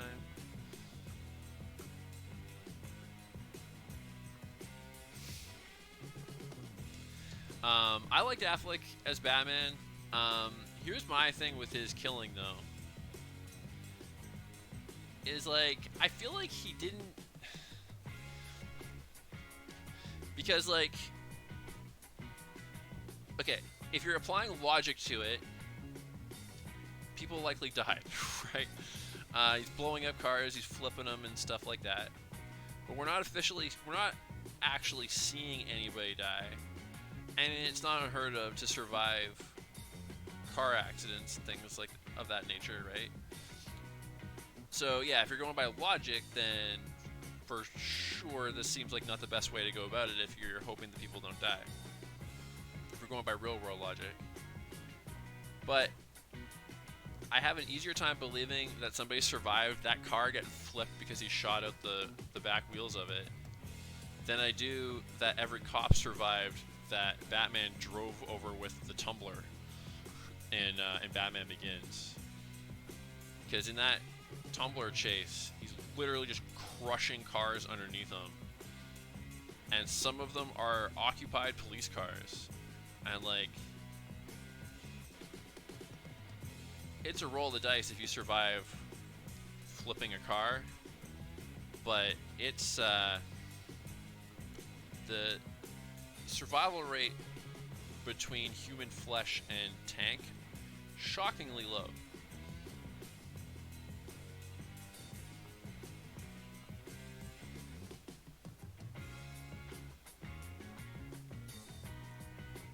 So I kind of feel like there was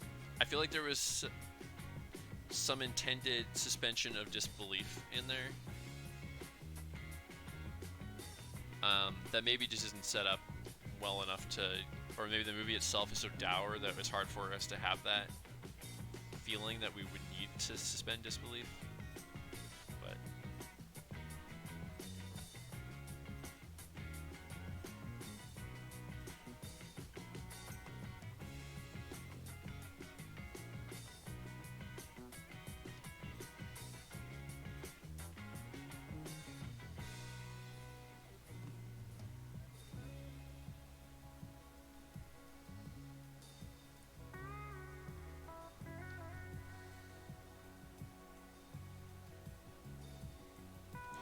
a funny thing similar to that, okay, even though I still haven't watched season 3, however many years later, I did really like the Netflix Daredevil show.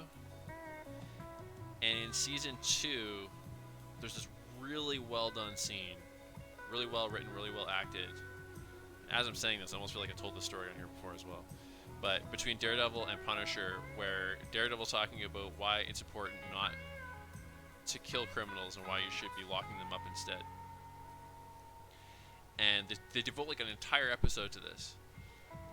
But then the next episode, he's fighting his way down the staircase, and he's fucking chucking these criminals down down the spiral staircase, and you're like, there's no way that guy lived.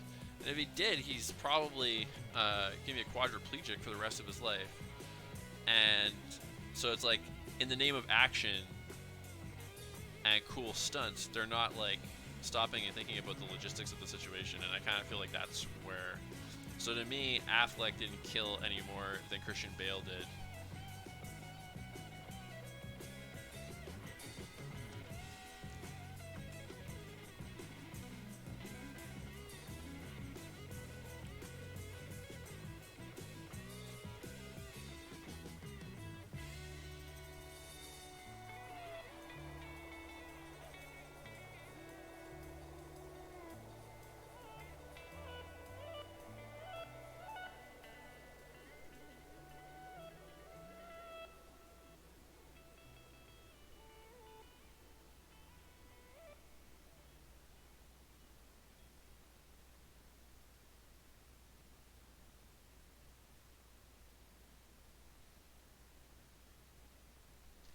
They made a more conscious effort of it, for sure, I think.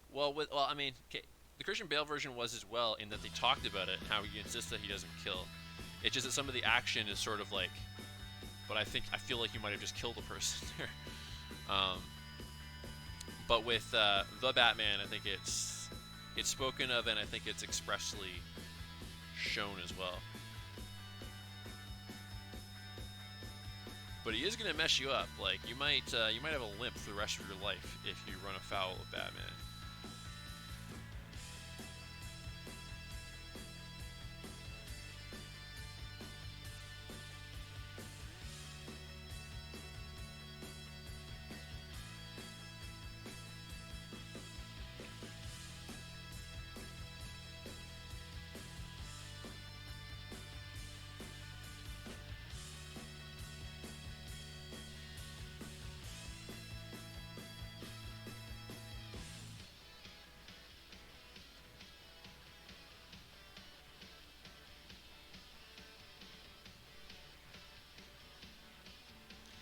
You want to hear a weird thing about my Batman watching experience last week? Saw it in New West, and went to a restaurant right near the theater, and there was a group of us.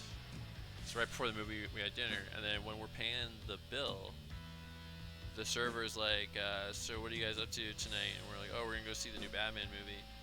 And then he goes off on this thing with like, he's like, oh, can you believe they're still making Batman movies? Isn't it just like the same movie they keep remaking? Like Catwoman's in every one of them and stuff. And I'm just, okay, like, one, some of the stuff he's saying just flat out not accurate. But whatever, if you're not a fan, you're not a fan. That's totally cool. But I just kind of felt like, dude, read the room. Like 5 people just told you they're going to see Batman. Why is now the time to go into this rant?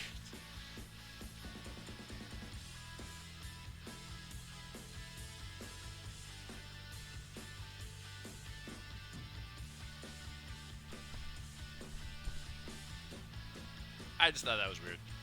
Just saying.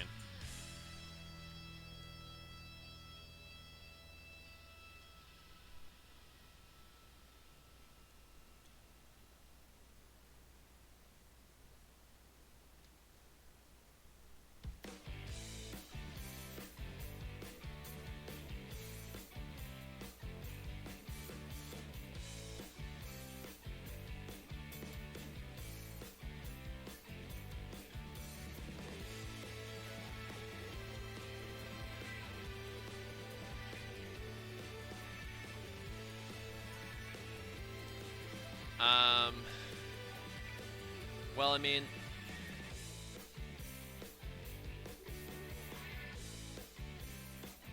there's an obvious guess, but I hope it's not that particular villain. At least not for a while yet. Matt Reeves has alluded to the possibility of doing Mr. Freeze. I think that'd be pretty cool. I think it'd be neat to see Mr. Freeze's like origin story like done well, you know.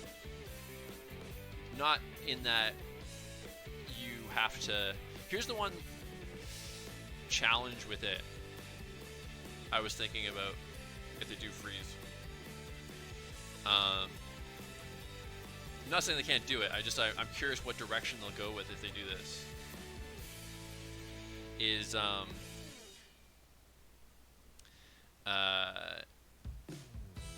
yes, exactly, Mark. I agree with that. Like, okay, so the Mr. Freeze origin story could be the mystery, right? Like that could be what. Because I really hope they continue to lean into the detective stuff.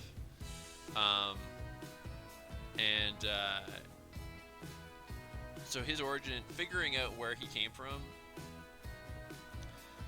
could be the mystery that you could kind of lean into for that.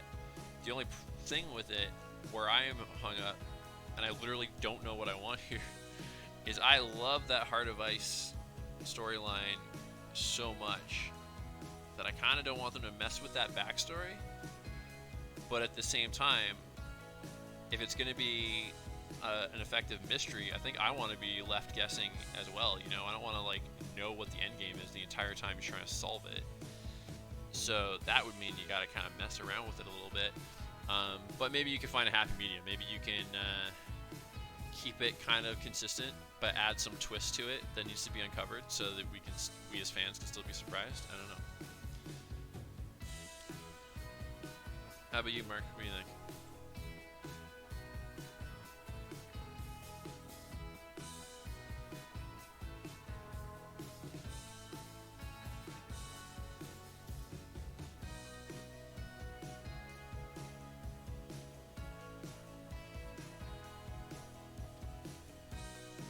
Ooh, actually, I would be very cool with the Court of Owls.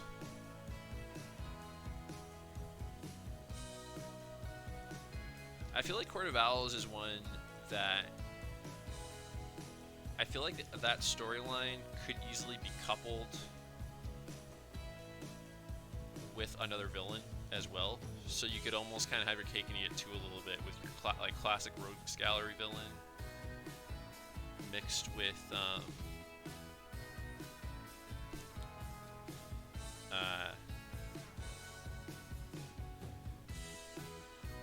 mixed with the Court of Owls kind of mystery, you know.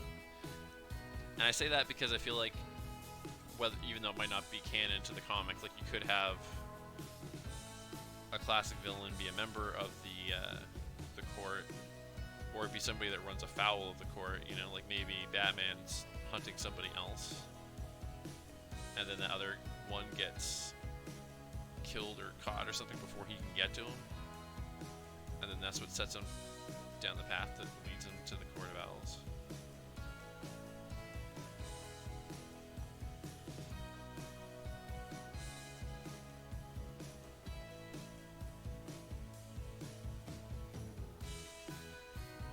There's also that scene in Court of Owls comic where he gets lost in this like maze underground. Maybe they hire Killer Croc to attack him down there or something like that. I don't know. But no, I would be very cool with the Court of Owls adaptation for sure.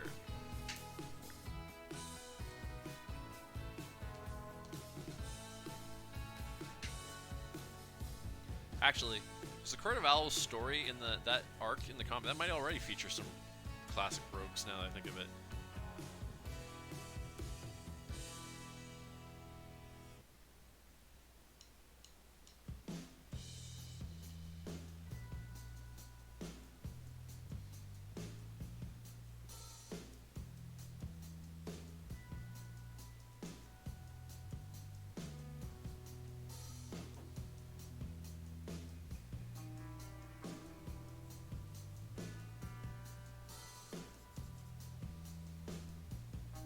Oh yeah, Clayface would be a cool one. Especially because we haven't really seen him in one of the movies at all yet. Like, Mr. Freeze would be cool just because we haven't seen him done well. But at least we have seen an attempt.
Yeah, it's true.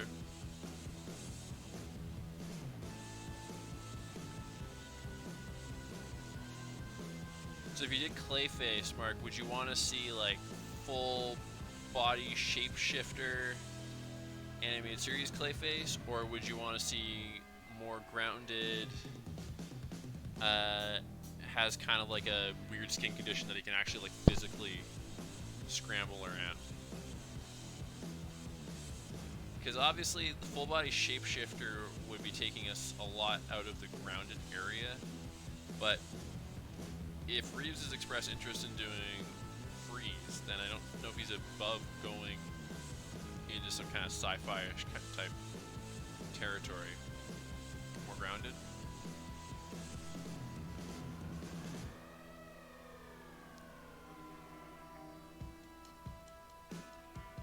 I think there's an argument to be made that the more grounded approach to Clayface might actually be creepier, just because think about the imagery of him messing his face around, you know?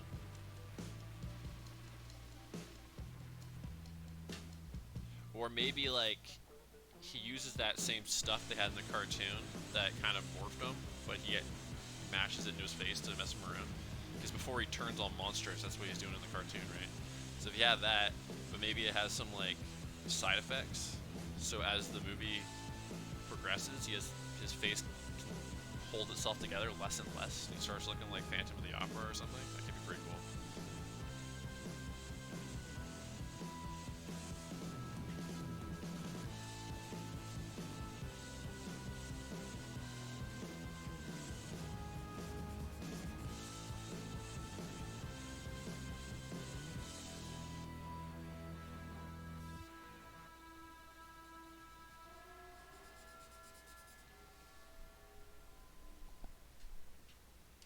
Yeah.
I'm conflicted on. Okay, I think if it was between Robin or Batgirl, and we wanted to keep things close to the comics, I think Batgirl would make more sense.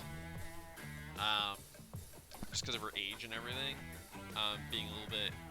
Well, actually, that's not true. I guess because she's around Robin's age, but she kind of joins up older, and she does it a little bit more of her own volition. Like she kind of just like does it, you know. I think the ideal way to do Robin is if you have Bruce adopt him as a kid, but he doesn't actually become Robin until he's like at least 16, you know? But unless you start the franchise with him having already adopted him, or you do some sort of like time jump from one movie to the next, or in the middle of a movie or something, which can be a little awkward and kind of can disrupt the main arc and stuff, then it's kind of it's not as clean, you know. And so I think he's a hard one to do. Yeah. Yeah, you could also do the Nightwing thing, have him, but then do you cut out the Robin part of his backstory entirely, or do you have him? Yeah, I don't know. He's a tough one to make work. Also, by the way, guys, we're done. I'm just grabbing a thicker pen to add signature, and then we're calling it. The deal right there.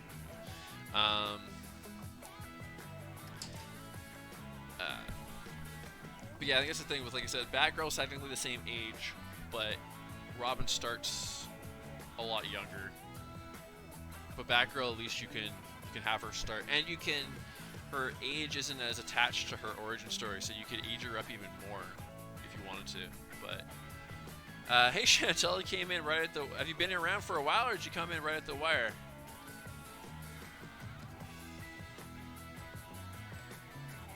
Okay, gotcha. I'm not doing a cat. God damn it. But anyway, here's what the idea of this, what I like here, by the way, is that she's in the regular full dress, but then she flings it open to pull out the guns, and then she's wearing the fishnets underneath it, which so you get the double joke, right? Like you're not expecting that. Plus she's got guns. Anyway, that was where my head's at. Anyway. Yeah, there you go. Yeah. So yeah, I think there's more potential there for sure. But anyway, but even her though, I guess, because that would make her pretty close to Bruce's age if they were to do that in this iteration. Unless they saved it for like if they do, like I don't know how realistic it is, but I kind of hope they do more than 3, and we can just see this arc develop farther and farther and introduce more and more of the villains and stuff. And if you do that, you could get to her. But I think if you introduce her now, they're gonna be so close in age. It'd be a very different dynamic than I think what. But I don't know. Whatever. We'll see. I can't actually. I have them up on the monitor elsewhere. So I can't really get the camera pointed there. But and yeah, that's another way you can introduce her too. In one of the Batman animated series later on in Batman Beyond implies that they slept together at one point, and the animated adaptation of Killing Joke has them sleeping together as well. In the comics, I don't think that's ever happened, and I don't think fans have ever really been too embracing of the adaptations that have included that, so I don't think it would be wise for them to go that direction. If they wanted to go that direction, having them closer in age, sure, but then do you want it to be like them as a couple fighting crime together? Like that would be a very different dynamic as well. And then if that changes things, you know. Not that it has to turn into a relationship, but it's a weird relationship to begin with, just because they're people that wear masks and beat up people. So it complicates things in a weird way. So I don't know if that would be the direction they should go in. But anyway, I'm done, and I'll be back next week, guys. Next Tuesday I'll be back to do the one I wanted to do this Tuesday that I didn't end up doing, And then I might do the characters on challenge for Thursday next week. I haven't given it much thought yet, but that's probably what I'll end up doing. But anyway, also very true, Mark. There's definitely some good drama attached to the fact that she's Gordon's daughter. The one thing though too is there's the Batgirl show coming out that I think is of a different universe. And that doesn't mean that they can't do it in this one, but it might confuse people. I don't know. I trust the general audience to grasp the multiverse when the movie itself is about the multiverse and addressing it and talking about the parameters of it. I think a lot of people will get confused if you have more than one franchise at a time featuring the same characters as leads. Like I'm not as optimistic about that working as I would like it to be. So I'm not. That might be. I think there's definitely cool stuff, worthwhile you could do with it. It wouldn't stop me from watching it, but it could. I don't know. We'll see. Anyway, have a good night, everybody. See you next time. Thanks for watching.